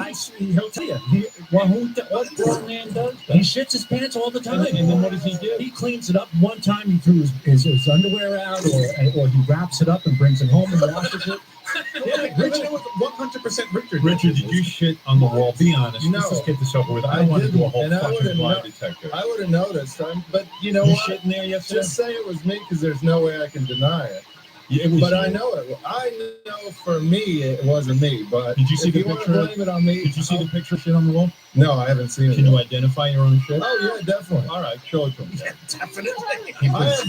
Answer you, please. No, I would hang you out. He loves his shit. How did you do that? Does that look like something you might have done? Does that look familiar? It could be. Did you shit on the wall? No, I don't think I did. Is that your but shit? It looks like my shit. But so how could I'm it get on sorry. the wall? I have no clue. All I want to know is, how does that happen? You got me. How do you shit your pants? I have solid shits for the most part. That's pretty solid. Yeah, and it was very solid yesterday. And I'm sorry I shit in there, but there's times when I go out in the lobby and the smell is so bad I can't even stay in there. So what do you have? Like, it's him, right? He shit the wall. I mean, he's pretty much admitted it. Yeah. But the real question is, I won't admit it because I don't think it's me, but I'm fine with you blaming on me. No, I don't want that. I want the truth. Well, he probably Because doesn't I'm know. really trying to But I learn how someone wouldn't gets shit know. on a wall. And I don't know how I would ever How do do you that. wipe? Do you ever like stand up and like fling it? I kind of stand up a little, There but you I go. don't fling it. Do you think you might have I take the toilet paper and go from both sides and pull in. So I don't know how it would get flung. Both sides. I don't know what Damn, that Both like a sides of butterfly it. technique. Yeah. That's a beautiful. Thank you. It's like origami. Yeah. Fred, do you think it was him? I Based had on what you- shit small ones. No, seriously, do you think it's him? I do. Yeah. Richard, I think it's And you. that's really crazy. no, but he's so neat, actually. Evidently. I'm very He's got talented. the pants in the office. How do you know? He sneezes I into know his how- shirt. He sneezes into his shirt. He's so neat. He is. Howard, the thing about Richard, the reason why I think it was him is because I don't know of any human being that wouldn't be sure if they shit on a wall or not. You know what I mean? Like, he's Well, you can say it was me. right. Well, that's Foggy about it. I have Shithimers. And that does look like, and that looks like my shit. It's a Kansan kernel, all right. But I'd be lying if I said I think it's me, because I don't. All right, so you think it's not you. But I it think does it's look like not your me, shit. but I'll take the fall for No, it. I'm not asking that. I want to get to the bottom of it. And I'm not looking for you to take the fall. Is that your shit? Take a look at it. I mean, it looks like it could be anybody's shit. Well, you said you could identify it. I mean, mine does. Look, that color, yeah. If you're willing to take the fall for it, Richard, you did it. Because why else would you be willing to take the fall for it? That's a disgusting thing to take the fall Because I for. have no defense, because I did shit there yesterday, and nobody else has come out and said they've shit in my I just tip. want to know If I could how only it gets taste on the it. wall. Like, is there anybody else that wants to come in and at least say, hey, I shit in there yesterday too? No. Nobody smoked shit in there. Well, you said Jason shit in there. I did not shit in there. Oh, sorry. Someone else said they shit in there yesterday. So, Didn't they say that? I don't think so. I don't know. I'm confused. This whole shit gate thing. is Well, wait, happening. Gary said he knocked on the door and no one answered? No, I didn't. The guys here said they knocked on the door. It was locked for a long No one time. was in there. Someone was in there and no one was in there. What time was that? Oh, Did so someone knock? listen. I did a real quick shit. I was in there for about 1 minute because I had to. It was kind of late in the day, and I had to go catch the ferry. So it was. So maybe you were in a rush. No, but I was not the person that was in there for a long time. Okay, but maybe they're two different stories. Maybe that story, so somebody didn't answer. And Will you still shit shit. in there yesterday. I just got a note. See, here we go. You think weird flushing you guys? Oh, yeah. Yeah, he used to not flush Did you for shit yesterday? Yes, I did. Wow. In our bathroom? Correct. Is this your shit? Look at I'm this so picture. disappointed. I don't know. I mean, Does that look like something you might have no, done? no, Have you ever shit, did you have a problem yesterday with you shit in the wall? no.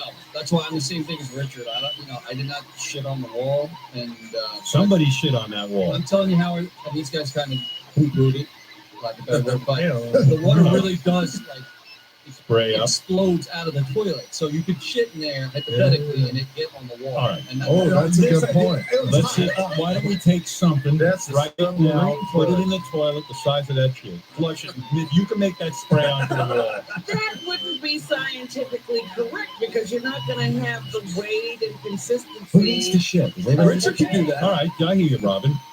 Sal, go in there and shit I right now. can't. I don't have a shit in me now. But Oh, now you don't have. but when Richard, do you have to shit? Not right now, sorry. By the way, Benji? Why don't we test it with peanut butter? Granted, as Robin says, it's not the exact consistency. But let's put some peanut butter in the toilet, flush it. You show me that water can eject peanut butter out of the toilet onto the wall. You know what? They go backwards. You can have the day Go off.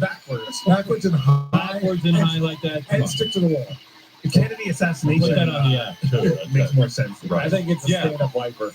And don't use Gary's. One bullet. One bullet. Back to the left. I happen to believe it. Magic. I went to the bathroom though before it was like there was a long period of the locked bathroom. I was in there before that. I think whoever locked the bathroom for like 40 minutes.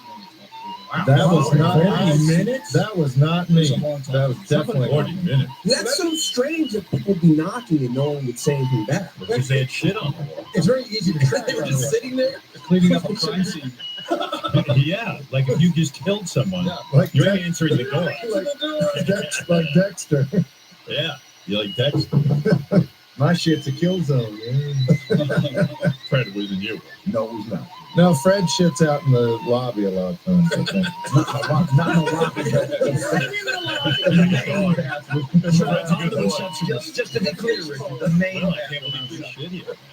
That's What am I wild. supposed to do? I can't believe you're under suspicion. I don't want to shit in that public bathroom. It's awful.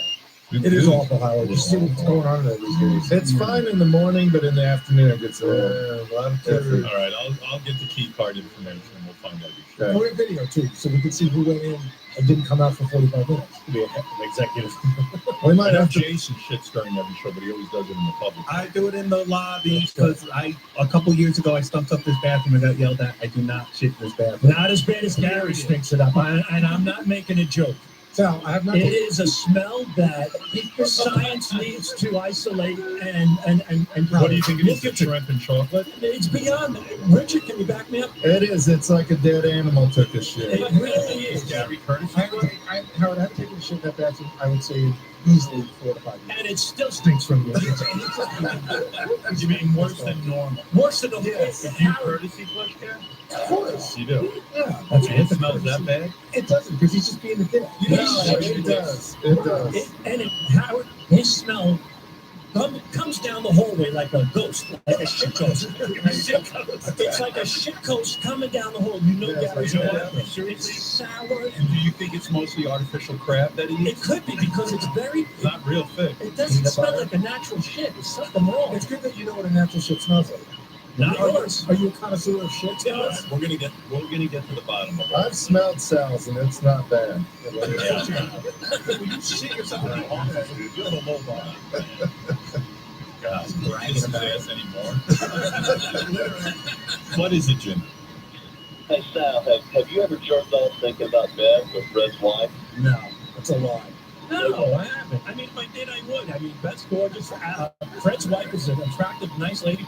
There are people, you mix and match. So those two weren't in the What do you mean you mix and match? What does that mean? You know, sometimes you. Here's Brent. You want to admit to something? No. We just, I don't have access to that bathroom, but we just conducted an experiment with the peanut butter. Yeah. And it wasn't even close to getting anything out of there. Exactly. Peanut butter's heavier than food. Not really. Yeah, I it agree is. with Like, both. man, Is that right? cold water. Look who's arguing the results all of a sudden. I think so. Probably. I think it's Richard. I'd What tell is you if Brent? I did too.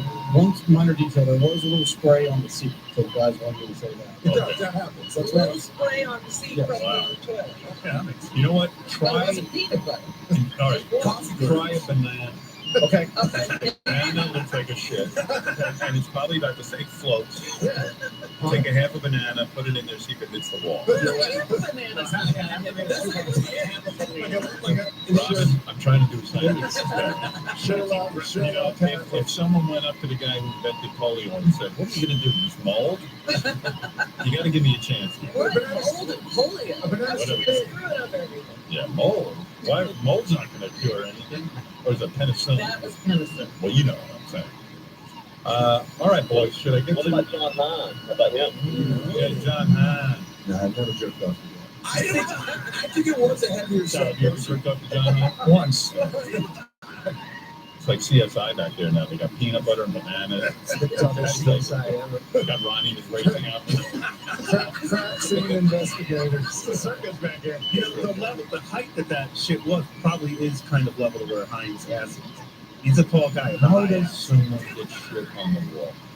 This has to be a stand-up walker. This is not an in-shape person shit. To me, I think it was somebody that didn't sit down in time. Like they had a spray. How did shit get on the wall? Because You're you're going down your pants. pants, yeah.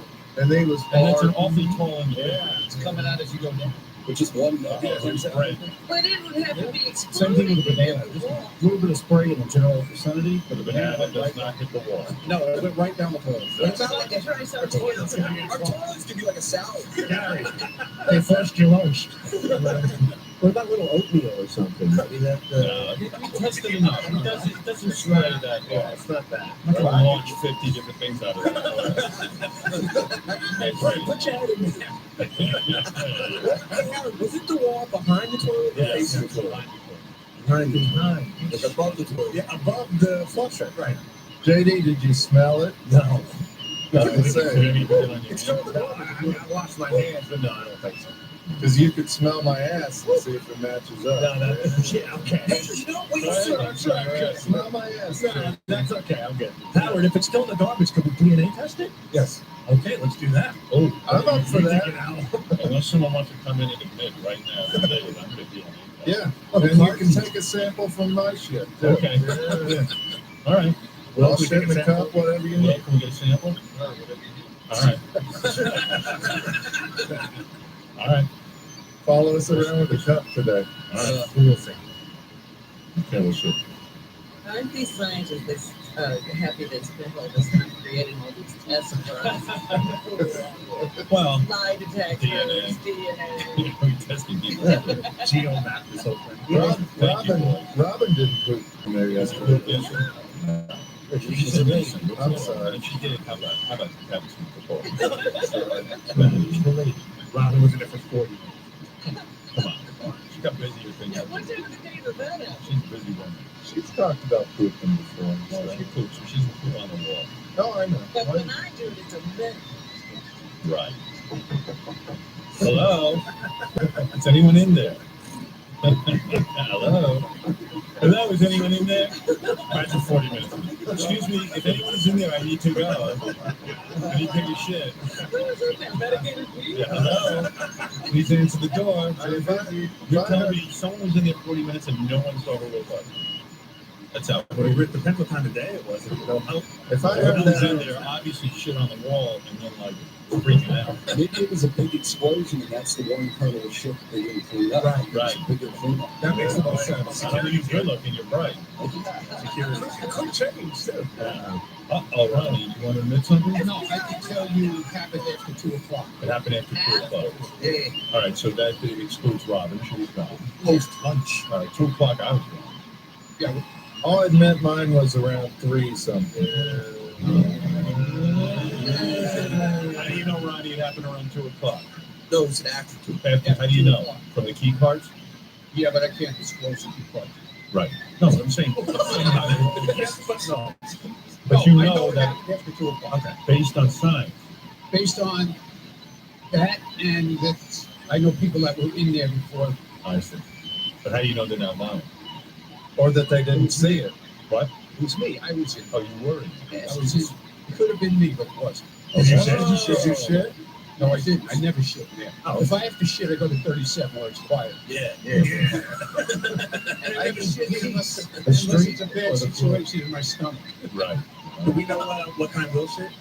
I have no idea. I do, but I can't. What are you, Ronnie? You're pretty good at this stuff. He really is. You played an I FBI. saw it. Gary brought me in to show it. Wait, is there some rule that Ronnie can't say what time people shit? Yes. There's a rule? Wow. So you know who did it? He'll go 120 on the highway. Do you think you might have an idea if you do it? No, I have no idea. Like, is it someone you don't want to mention? No, I didn't even read. I didn't look at You're it. not investigating? I did, but I didn't. You did, but you I didn't. can't reveal it. You know who did it. No, I don't. Then what can't you reveal? I can't. I don't know what you're talking about. I can't reveal who was in the bathroom between 2 and 6. Oh, so, exactly. That's what I'm assuming it would have been. Oh. Between 2 You're and 6. saying you have a It suspect. happened after 2 o'clock. You're saying you have a suspect in mind. No, I don't. Hold on, how do you know it happened by 6? Yeah. Well, everybody's pretty much gone here by 6. Yeah, but, couldn't it happen overnight? Who's in here overnight? there are security and engineers that do have access back there too. Richard and Will were both there between 2 and 6. Okay. And then you're saying other people were in there. Oh, I don't know. That's what you were just saying. I don't know. What kind of fucking investigation is this? Is this a private Wait. No, listen to me. Listen to me. All I'm asking, I'm not asking for names. Right.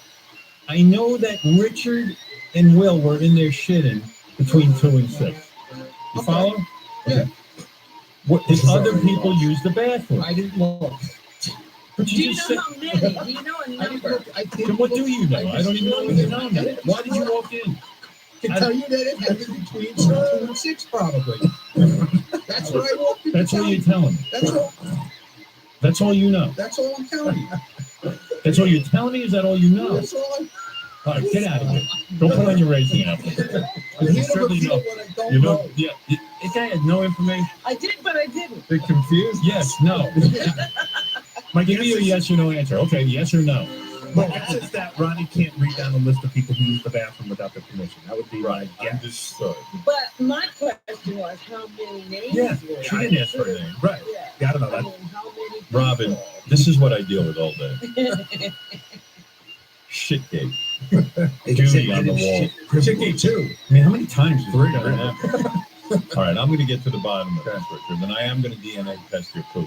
Okay. I'm going to DNA test JD. I'm need you to handle that shit again. No, I can't dig that shit out.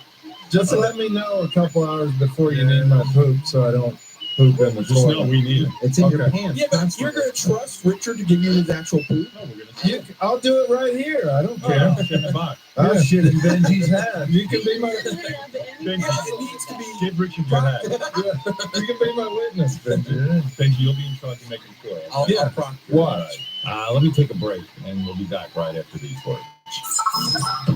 Call 949-60-STERN to request your fan favorite. 949-60-STERN. 949-60-STERN. Howard 101. On Howard 101, class is in session. Good morning, everybody.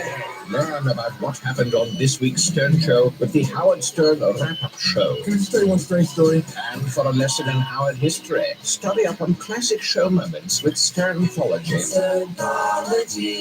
The Howard Stern Wrap-Up Show and Sternthology. I gotta teach you. Learn your Howard 101 on Howard 101. It's great when you can learn something. At Ring, we listen to what you want in home security. I want to check what's happening at home, no matter where I am. You got it. I want to be able to see and talk to whoever's there. Got you covered. I'd like to get alerts on my phone whenever my camera detects motion. One step ahead of you. I'm worried about blind spots. If my security cameras let me see every corner, inside and out, oh, that is awesome. No problemo. And if my camera also had a siren to scare off anything suspicious? Consider it done. See, at Ring, we do our homework so your home keeps getting smarter. With video doorbells, indoor and outdoor security cameras, smart lighting, and an alarm you can install yourself. All designed with you in mind and together in one easy app. Ring. Smart security made simple. Go to ring.com/100 for special President's Day offers on select Ring cameras. That's ring.com/100. Here's another fan favorite request on Howard 101. This is Mike from Minnesota. I would love to hear anything with Crazy Alice involved. I haven't heard her for years. She was always funny, especially when her and Artie used to get into it. So anything from Crazy Alice would be great. Let me take you now to Crazy Alice Trilogy, I call it. Okay. Crazy Alice calls the voicemail quite a bit. We never can get her to come in, and she really is great. Crazy Alice. I love her. Yeah, I know. She hates you, Artie. Yeah, Really? but that's what's so funny about Because it. she dislikes me. I'm shocked that she hates No, me. hates Robin the Fuck most. you. Hates Artie second most. Well, she hates black, so I mean, that's And par for the course. I'm black. I'm colored. And I need to say Something something, by the done. way. No. This is the craziest thing. We left messages on our voicemail. Crazy Alice, would you please call us? We don't have her phone number. We never know. We were trying to get in touch with her. Right. She just leaves voicemail. So if you're listening, give us your phone number. Hi, Richard, Fred, Papa Bull, Howard. I heard Artie yesterday that saying something about Andrew Dice Clay wanna be Italian. Andrew Dice Clay is funny. Artie not funny. He's a stinking big fat pig. And I'm glad I'm born half Italian, so I can't say I'm not Italian. But I'm glad all Italians don't look like Artie. I would want to cut my father's dick off if he had stuck in my mother's pussy. And that nigger coon lied that I don't like you, Howard. I like you. I just don't like you treat Richard and Sal and Bobby By the way, you're nigger coon. Lewis like a kid. So that dyke motherfucking big nigga, shut the fuck up. You're lying, nigga. You been your kind of reason about my life. That's why my life all fucked up because of niggas like you. Coons don't lie like that. I do like Howard. I just don't want to treat Bobby doing them like kids. Bye, Fred. Hello, Fred. Fuck what that nigga coon said. Wow. Yeah. She's better on satellite. And here, yeah, because he always had to bleep her, you know. Here's her second call of the trilogy. Okay. There's a lot of Crazy Alice to listen to, and Now, did this all happen on the same day? yeah, I believe it did, but I'm not sure. But I do know, unlike the Sopranos, they get right to it. So I just want to know that I don't like anyone that don't like me. They go for that fat, greasy, monkey, hamburger, big gorilla face, motherfucking Artie. Fuck him. Like I said, all Terry look like him. I wouldn't even want to look at one. And by the way, ain't I say fun of you fat boy, bald head, short, big faggot. What did I say? I didn't say anything about Dice. I I wonder what happened between the first and second call to rev her up again. She must be listening to a replay. Yeah, because I don't remember saying anything about Dice at all. You must have said something about him being I an said, Italian wannabe. Yeah, maybe. Honestly, I did not say that. All right, here we come into the trilogy, the third and final Mad at Artie, part 3. First of all, Andy Dice played and Ronnie Mayfield's Jew. But the beat better be in some grease of fat, short, thick, ugly, double chin, bald spot, motherfucking rock Italian. And when it come that nigga cool, don't lie on me like that no more, bitch. I never said I didn't like how, okay? And what this damn man you got? You fucking lesbian black monkey, you ain't got no man, so stop lying. But this bitch ain't got no man. And fuck you, Artie. I'm a black Italian proud of, you know, Italian look like you. I wouldn't want to look at Italian, okay? That's why I look at the Sopranos. And growing up got me good looking. They don't look nothing like your fat, short, big ass Artie. Oh, she's got me putting us on. Grown up Gotti doesn't look anything like you. Well, I'm telling you, but I don't remember saying anything about Dice. She's hearing shit. You said something. Apparently, she's listening to replays over and over, and every time she hears it, she gets revved up. I think I said I was looking forward to you guys talking. That's all I said. I think one of the benefits of the replay is Crazy Alice hears it over and over again and it just keeps calling. I think she's hearing the shit over and over again in her head. Yeah. There was another message, but I actually deleted that one because it was just so many that I took the best 3. Wow, that's funny. So that is the Crazy Alice trilogy. Crazy Alice called up. She's mad at Jessica Hahn.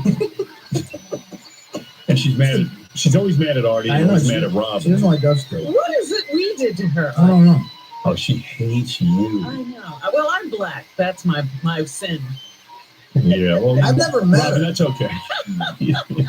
I've never met her, but her and Jessica Hahn sounds like the greatest celebrity fight ever. She's mad at Jessica Hahn. I don't even remember why, but here's Crazy Alice. Hi, Rick, how you doing? Baba Booey, Mr. Fred.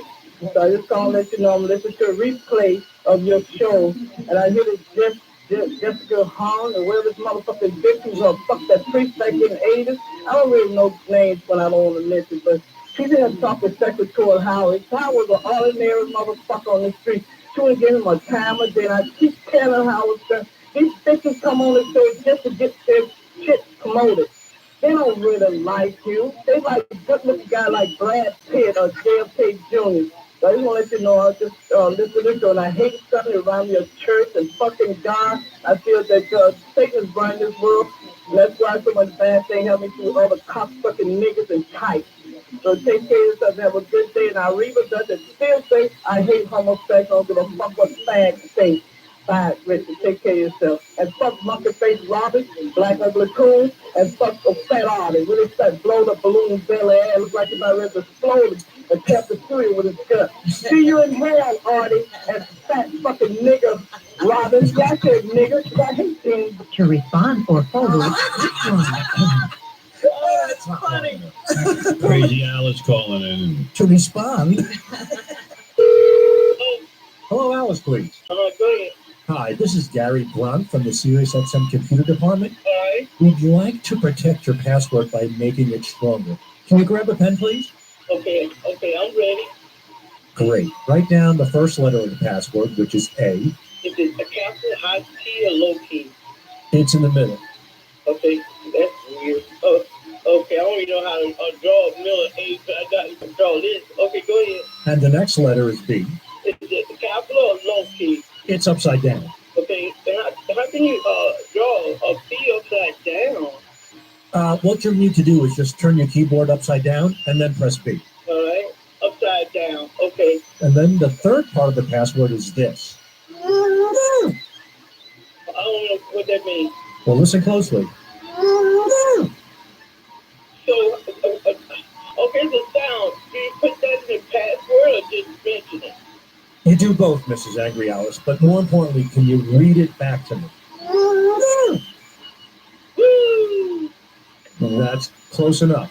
Let's move on to the next part of the password. All right. I don't even know. That's how I got you to do that sound? That's correct. Read back this sound to me. Boop, boop, boop, boop, please, please. Great. Here's the next part. Oh, gee. Excellent. Can you read it back now? Oh, damn, I can't remember all that. I do have the alphabet blow all the time. I don't know how to spell it. Okay, let's spell this.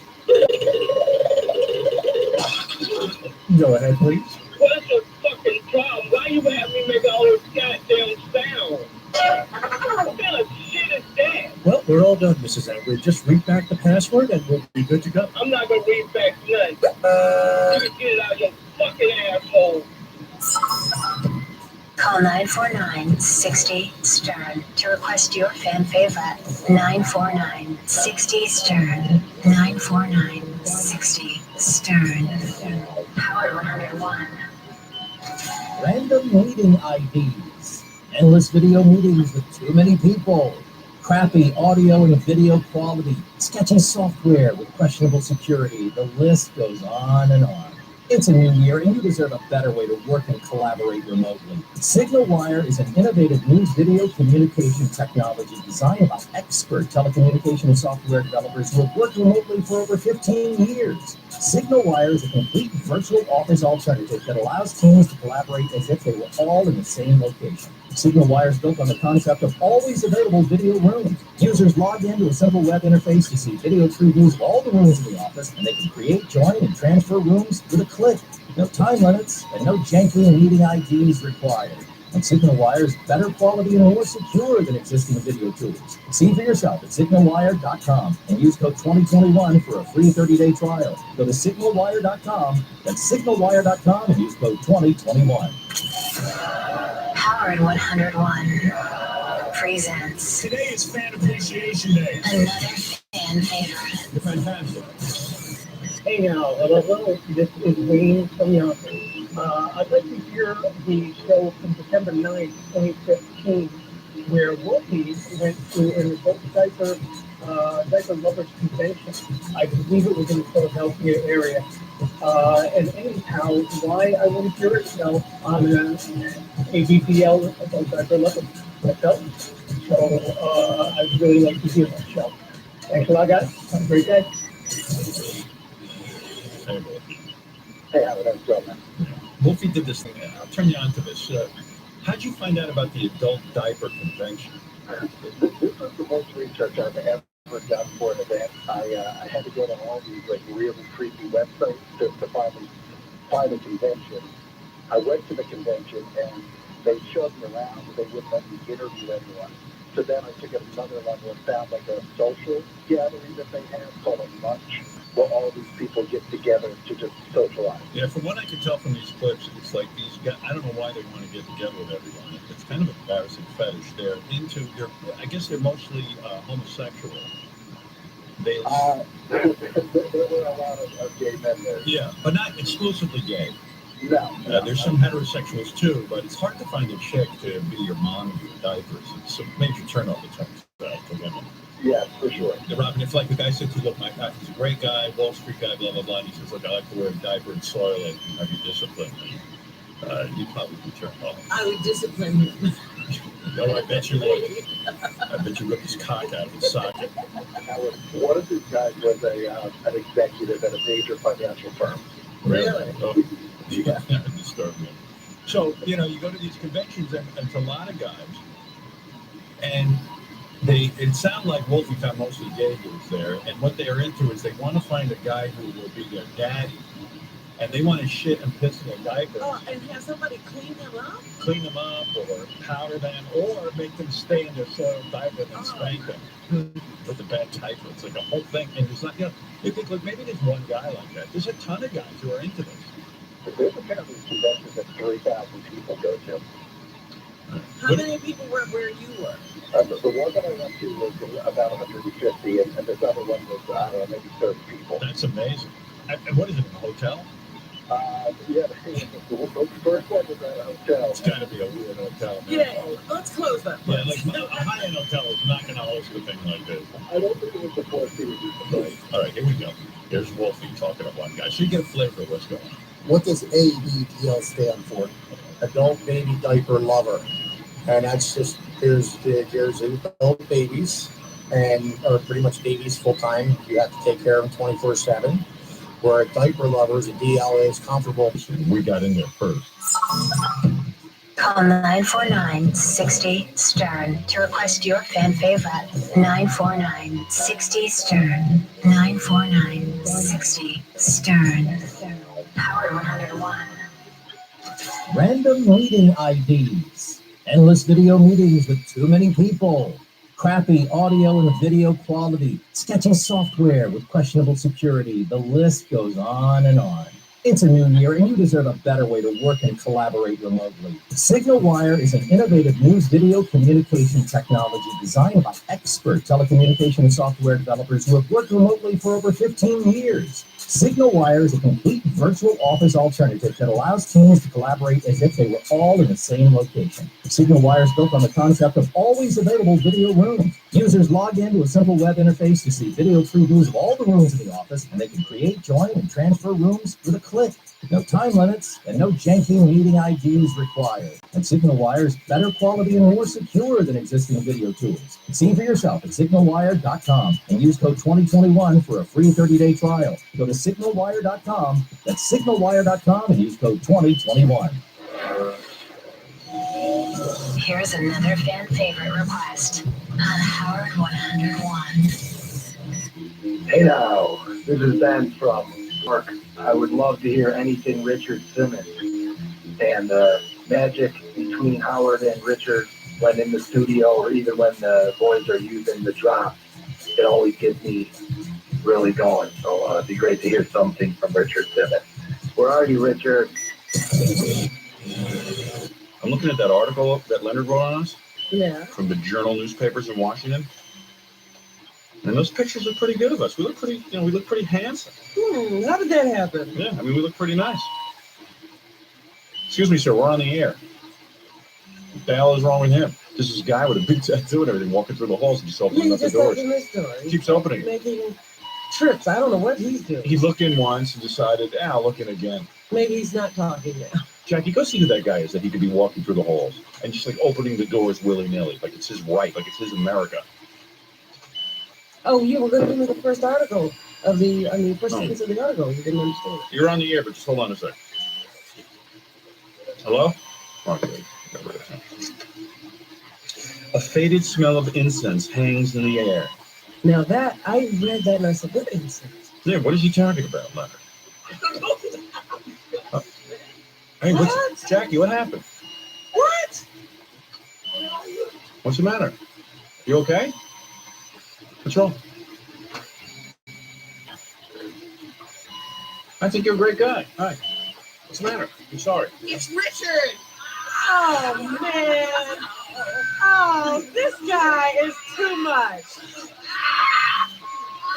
Richard Simmons. Richard, if you don't get in your chair. Man. Jackie, I thought you were getting your ass kicked. Really? Jackie came flying through the door. Oh, man. I'm scared the hell out of me. I know. You are so crazy. And I'm going, Jackie's allowing the guy to come in here. Great. I said, Richard, we got to do something pushing through the door. Yeah. You thought of that? You thought of pushing through the door? Oh, God. I thought it would be funny. I thought it'd be Richard's original idea. Hey, Richard, the idea of pushing Jackie through the door is a good idea, but it was his idea. Oh, it was Richard. Hi, Howard. You know, you actually can look like a man. No, I mean, you can. Now, actually, is that nice? I mean, you can actually look macho. What do you think? Because I got nervous. I was like, uh-oh, we're gonna have a fight on our hands. I wanted to do something. I wanted to do something different this summer. So He dressed up as a biker. So as soon as I saw the Harley Davidson thing, as he started to walk around the desk, I was like, uh-oh, this is it. And then he's in the room and he throws Jackie through the door. Yes. He throws Jackie through the door. Well, I said, no. I said, look at Fred. And Fred doesn't even get up. Didn't move. Freddie didn't Freddie move. was sort of invisible. Yeah. I knew it was him. No, you didn't. No business like show business. How you doing, Howard? Good, how you doing? Wait a minute. That was somebody's like. So then, Freddie doesn't even get up. Freddie, I realized is Oh, useless. Freddie, you're so full of caca. You didn't know it was me. No way. You want to know why I know? Why? Because you kept coming through the door like 2 times. Oh, That's he what you did shot your not. mouth, pal. You shot your Hi, Howard. I don't believe you knew. I don't believe you. Wait a minute. There's always There's no one that likes to think that they know it all, and it's him. First of all, you had it shaved, and you have a mustache. What is that, a wig? Yes. What do you think? I mean, it's a whole. I went out. You look good. Howard, I walked out in the hall and Gary's standing there and Richard's standing there and I looked right at him and Gary's still not. Gary, who the hell is this? And I looked right at Howard and never known. He came to this door and I thought, Well, I went out for It's like a Hell's Angel with a somebody purse. from JIT is wandering First, around. did you have to say that? It's like a Hell's Angel with a You're purse. gonna start that already. I haven't been on the Stop show what? 1 minute. I Oh, worked come so on. hard on this Harley Davidson. Look, come on. You know, I Is that a fake mustache? and the Where'd you get that bikers. tattoo? Where'd you get that fake tattoo? You That's just great. put them on. Aren't Whoa. they just fabulous? I could start a whole new thing. Yeah, that's great. But anyway, I went out in Florida. They had the Harley Davidson convention, Yeah. and I bought a Harley. Oh, you did? And I went out Well, just. there goes the whole Harley market. You That hear wasn't them? very Do nice. you hear them out there hitting the ground now? All the Hell's Angels are abandoning them. Why do you call Gary all the time and ask if I've been saying mean things about you? I don't did, ever you know, say- don't get have to Gary talk in like here. that. You- Gary makes things up. I Get him was in sitting here. right there when he was talking to you. Oh, you were? Yeah. I was Yeah. like, don't tell You know, Richard I'm nothing in the is room. personal. Nothing. Do you know what I was going You to know what you do? just did to me? What? I said, you know, you were there yesterday. You showed a rush here. So I said, Richard, I apologize. Oh, I'm sorry you're in such a rush. You don't have time for a friend. Don't you have the Dionne Warwick song? And I said, Gary, wait a minute. And he smacked me in the face. He smacked you. Oh, do you believe that? Why? Mother Teresa's illegitimate son. Do you believe that? And why do you smack him? Why not just punch him in the Look face? at this. Like a But I man. showed the Harley Davidson. Are these fabulous? Oh, no. Aren't they great? Now, what do? You drive around in a Harley Davidson? Well, I bought a Harley, a lowrider. It's Yeah. real cute. It's all black and chrome. And I decided just completely, because every time I come on the show, you make fun of me. You're always putting me down. You look, see right now, even with your eyes, you're putting me down. Wait a minute. What are you, What does he guys? have all over him? Spirit gum or something? No, it's tattoos. Because he kissed me I have and a I was tattoo. all sticky. I have a tattoo of you right here in my arm. Look at Why is Robin. Robin sticky?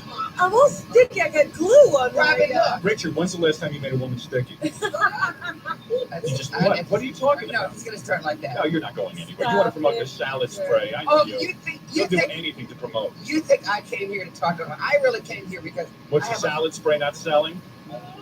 That's what it is, isn't it? Take That's it- why you're using take it. that back. What? No, you can't believe how it's selling. Let me tell you something. This is a great idea. I got to admit, this is the I love best it. Oh, idea. wait a minute. You're saying something's a good idea. Just a moment. Amazing grace, how sweet. People write When I me. see the ad, People write me letters and they say, "Why is Howard so mean to you?" And why? because when I see the ad for the videotape of his, you know, the whole sweating to the oldies, Oh, yeah. I get embarrassed that I know him. And I love the one where he's sitting Indian style on the floor and he's That's it. and his sack is hanging out his shorts. Oh, get back Come there. back Just sit here. down. Stay Come here. back You here. haven't been here 5 minutes and you're making fun of that sweating. What did you lady. stuff something in your genitals then? Stop Like, it. there's socks in there. Oh, stop. What did you stuff in your pants? Stop. Oh, What did you Howard. stuff in your pants? What is it? What do you just tease? Show me what's in your pants. Now he listen. sits there Indian style on the floor. Yeah. Now tell me, how much weight have you lost? That's funny. Do you find that funny? What a Stickmeister. What a Stickmeister. I was on a Sally Jesse Raphael show. Now listen to That's me. another one. Oh, Sally she's Jesse such a Raphael. wonderful person. Oh, Please she's don't the stop. best talk show host. She won an Emmy. She won the Emmys. That's some sham. That's some sham. What is this you have? Well, there was a guy that was on the show with me, and it's such a wonderful. Stop laughing. Stop. I love you, man. There's this wonderful guy. He's beautiful. Look at him. Isn't he beautiful? It's great. I Look, did yeah, seriously, do you How like big the his outfit? arms look. Look how big his arms look. I mean, seriously, did you I not got recognize scared. me? I said, I'm going to have to fight on my own. Because he hands me a note. A lot of people don't know what happened. He Yeah, handed what me was a note. on the note? Because you're like, I think you're great, man. He goes, hey, I'm a biker, and I think you're a dick. He starts coming over like he's going to fight, and I'm like, oh, my God. And Fred doesn't pop up. So he gave you the note. I thought the note said, let's fool Robin. It's really Richie. No. Oh, so he kept it going with you. Oh, that's great. That would have been actually a better note to give him because we could have at least had some fun. I have a wonderful story. Don't you But want he to just kind of blew it. Don't you want to hear the And he story? goes, hello, Frisco. You just want to hear the story? Yeah. This is the one. This isn't even gonna touch you because you're a What, you father. just change your voice? Huh? Well, the sincere voice now? No, but you know, you're a father. He's like Jerry Lewis. He has two different voices. He says, hello, Dean. Oh. And then, That's it. I'm leaving. No, wait a second. You get in No, here. they'll stop. You sit down. Just promote your salads. Go ahead. What is that music in the background? Okay, you're going to tell us something very serious. No, well, you're a father. Yes. You know, and you take your kids places. Oh, boy. Don't you? I try to, yeah. Who came in here doing his laugh? You take your. Oh, Leslie West. Oh, yeah. Oh, wait. Let's call Leslie and have him do it for Richard. Hold it. Leslie West does your laugh. Incredible. It's great. Listen. By the way, Richard's new video is riding Harleys with the oldies.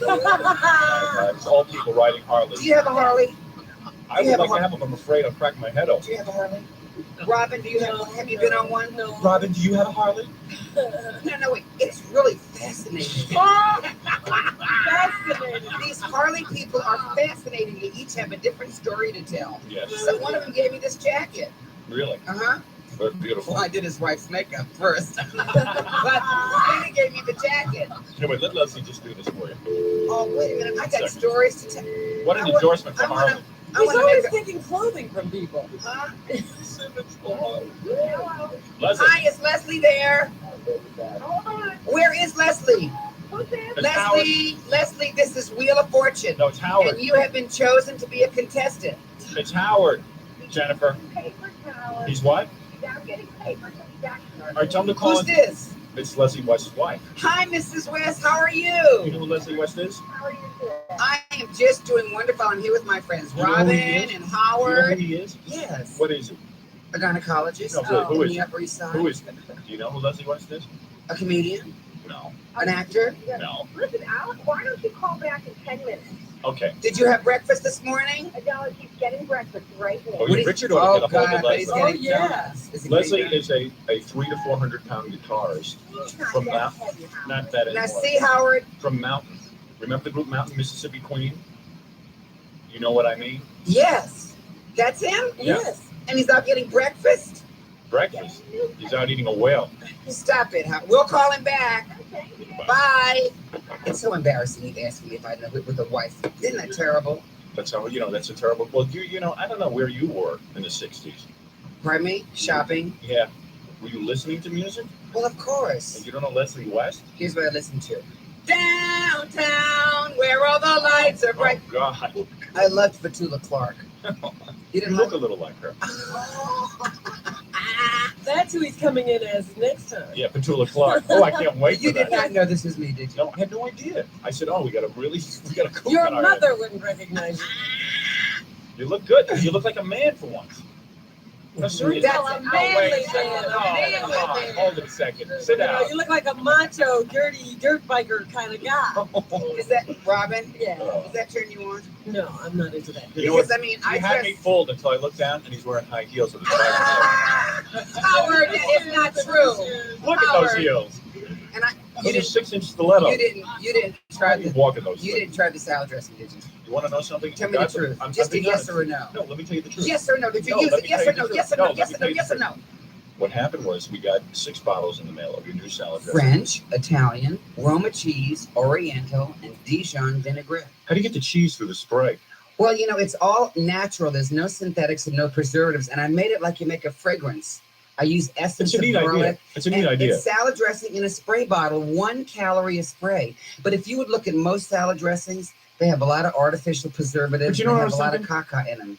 It's regular salad dressing. It has a lot of calories in it, but you No, know it does not. It's doesn't? 1 calorie a spray. But it In has- other words, Yeah, but how if you many took- sprays do you if need? 15. If you took a tablespoon of Paul Newman's dressing, Yeah. it'd be 125 calories because it's all oil. Oh, really? If you took a tablespoon of mine, it would be 14 calories. And would it Hallelujah! Hallelujah! Hallelujah! Hallelujah! and would it taste? It tastes good, and it. Hey, relax, man. And when it sprays out, you know how some salads, it all goes to the bottom, and it's like Esther Williams is down there. Yeah. Well, this gives you just a good salad. You know, the average salad only has 65 calories. But by the time you put on the ranch or the Sounds like a Thousand Island commercial. or blue It sounds like cheese, him on TV. it's like 300 calories. But if it's the kind that Okay, you put never on a mind. ranch salad, Never mind. Never mind. onions Your ranch salad. I brought y'all a present though. The ranch salad is only What? 15 All right. Do you want to see the new Stop it, Howard! Stop it! He sits cross-legged on the floor with his Was sack it hanging out. difficult? Now, how did you use the? How did You know how difficult it is to lose weight. Or Did you think was it? he's dealing me Did up? you have a good? Were you hungry? And then some toothless hag says to him, Robin, Howard, Richard, that is not Howard. It's a bunch of playing cards. That's it. And I came here and brought you a gift. They're just off the presses. How often do you use that Esther Williams ad-lib line? I brought you. Shut up! Wait a second. All right, we'll be back right after this. Would you dial this number, please? Now, who am I calling? Okay. You said to me on the commercial that you were taking your children to an amusement park. Right. And you're going to have fun with them. Right. Okay. Well, Michael Habranco, who was 900 pounds, never took his kids anyplace. He never left. He has a wonderful little son. And you know what? I think we should call him right now. He is in Florida. He is taking his son on the rides at Disney World for the first time. Wow. It's funny. Go ahead. Have a field day, Howard. How much did he lose? This is an achievement. Richard, how much did he lose? 600 pounds. Wow, that's great. I think 628 now. Let's call him. All right, let's call him. That's Area code 407. Here, All dial right. this. Come on, Howard. at that weight he can get on the ride. Yes, now he can actually be. What is it, Gary? Oh, okay. Here's Leslie to do the impression of Richard Simmons, and then we'll call the guy.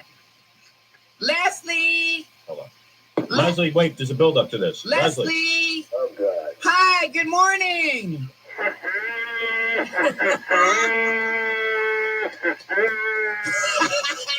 Oh, God. Hey, Good morning. Leslie, do it like when you run out of breath at the end. Okay, you gotta do. Leslie. You gotta be quiet. Richard, shut up for a second. Do me two favors. Number one, I want you to play Richard, my new record, Savory Trouser Trap. All right, come on. Okay. Go ahead. All right. Just do Here it. we go.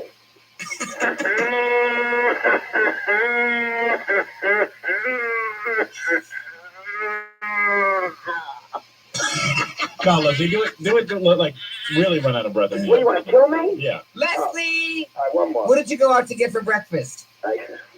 What'd you get? Hey, tell Richard what you eat for breakfast. I had 2 bagels with cream cheese. 2? And show a picture in the office of me and Sam. Don't say I weigh 400 pounds. How much do you weigh? 223. You weigh more than that. Show me a picture. You know, each half a bagel is a bread card. So actually, you had 4 Howard, bread cards. It's enough. How many bread cards do you get a day? 5. Well, Leslie. Oh, Leslie, you're fine. Just don't eat the rest of the day. You know, Leslie, I could send you a deal a meal, which teaches you. Please, goodbye. I have never been talked to like that. Here, dial this number. All right. Area code. Now, wait a 4. second. Let's get the story straight. The guy lost 600 pounds, When- and he's when taking he- his children to an amusement park. When he wrote me, he was. Why does 9. everyone who does loses 600 pounds They have want to to be be called? congratulated for everything. Yeah, for You know, everything, if 'cause he's this taking his- guy goes to Robin, an amusement park, he has to get a call. Maybe I gotta it's time congratulate for him? one of your nice pills. Robin. I don't I understand go to something. amusement park. Nobody calls me. You go where? I go to amusement parks, Yeah. and nobody calls me. I know. Howard, dial this number. What is with you with this? Area These code. calls. Because it makes these people feel like dynamite. And if you can make someone feel good, that's what life is all about. Hello? Yeah. Hi, is Michael there? Was this Richard? Yeah. Hold on one. Hi, Madeline. We're How not- are I was gonna you? say, who else yells in the phone like that? This is Michael's wife, Why don't, you yell, Madeline. why don't you yell out the window? We could save money on the phone. bill. Madeline, we're on the Howard Stern show. Oh, that's great. Howard, this is Madeline. Hello. Madeline, this is Howard. Hello. Madeline, how much have you lost so far? About 68 pounds. 68. Where is Michael?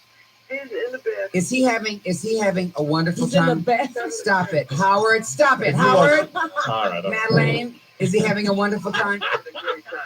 How is little Mikey? Stop it, huh? Mikey's great. He's having a ball. What I mean is he just having the greatest time with his dad? Yeah, he is. He really is. Where is That's the greatest. We're very, very happy. about How old that. is Mikey? 11. Oh, that's Oh. great. Mikey's 11, and it's his first time with his dad at Disney World. Yeah, That's first time for his dad. Where is Michael? How are the crowds there this time of year? Very crowded. Oh, Wow. really? It's a hot. Yeah. And you know what? They couldn't find a salad in Disney World. Oh, of course not. Yeah. It's there's only one place in the whole that sells apples. You're kidding. Everybody else, I mean, it's just hamburgers and hot dogs. No salad at Disney World? No. Oh, No, that really is terrible. that is. It's really disgusting. That's a real disgrace. Could You think somebody it's call funny, Walt? don't you, Howard? You think it's funny you can't get a salad Get at Walt Disneyland? on the phone. Get out of the way, please. Oh, what a horror. This is terrible. This is the one of the worst catastrophes in the world. Manley? Michael. Michael? Hi, Richard. Hi, Michael. This is we're on the Howard Stern Show. Oh, God. Hi, Howard. How you doing? How you doing? Great. Michael, tell Howard how much you've totally lost now. Oh, God. I haven't. It's 696 pounds. Can't lose the extra 5? Howard, stop it. I have another 22 pounds to go before I make goal. So do you feel good? So do you feel good? I mean, now you feel great. That's where it first starts. It's a whole new life. Now you walk around Disney World, people aren't staring at you and stuff, right? Well, I'm proud of this guy. I really am. Yeah, But this is great. We've been talking to him for a while. it's just that every time someone loses weight, Richard insists on calling him.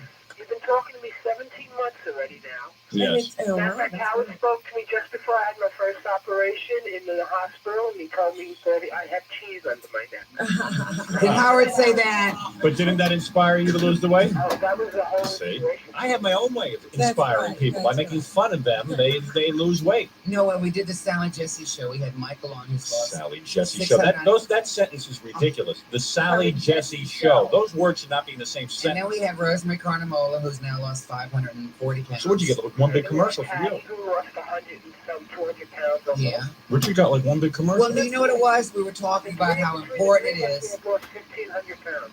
But wow. The most important thing we were talking about on the show is support. If you're overweight and you're trying to lose weight, it's good to have support. It is. That's right. It's good. So using this, Forget it, Did you Robert. get support? did you get support? It's like one big commercial. Was your husband supporting you? Hi, I'm Richard Simmons. I'm wearing my little short shorts with the stripes on them, and my sack is hanging out. And I'm just here to say one thing. No, I am here to say one thing. No, come on. How would you can't lose almost 700 pounds by yourself? No, it's 750 pounds. You need support to stand up. Never mind support. Michael, I want you to have a wonderful time with your family. How's sex with your wife now? Good?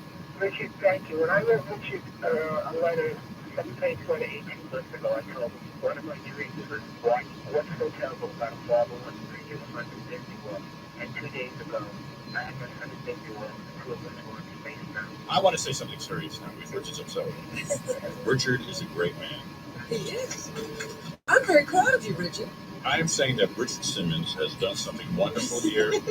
He has helped this man lose weight. And he flaunts it all over television and radio. But you know what it is? Richard can't take a compliment. That's what it is. Michael, you have a wonderful time with your family. I love you. Michael, let me say something. No, I think you've said enough. No, let me No, I say think something. you've said enough. No, let me say something. No, I think you've said enough. You are like someone who comes into someone's life and cheers them up. Wait, I'm waiting. I'm waiting. Where's the other shoe? No. I'm being very serious now. You cheer people up. You come into their lives. Even on this show, you bring joy and happiness to so many. And to have you on this show. Here we go. Here we go. Get ready. Buckle up. No. There's no punchline here. There's no punchline. I'm saying you bring many, many fine things to people. All right, it's a little self-serving to help a guy lose weight and then bring him on radio and TV. But at least. But at least he had the guy lose the weight. At least you had the guy lose the weight. Are you finished now? Are you finished? And are you finished? I'm Sally Jesse. Did you wear those shorts and leave your sack hanging out? Michael, I love you. Goodbye. Bye, Howard. Bye, Robert. Listen, good luck to you, my friend, all right? Good time. All right?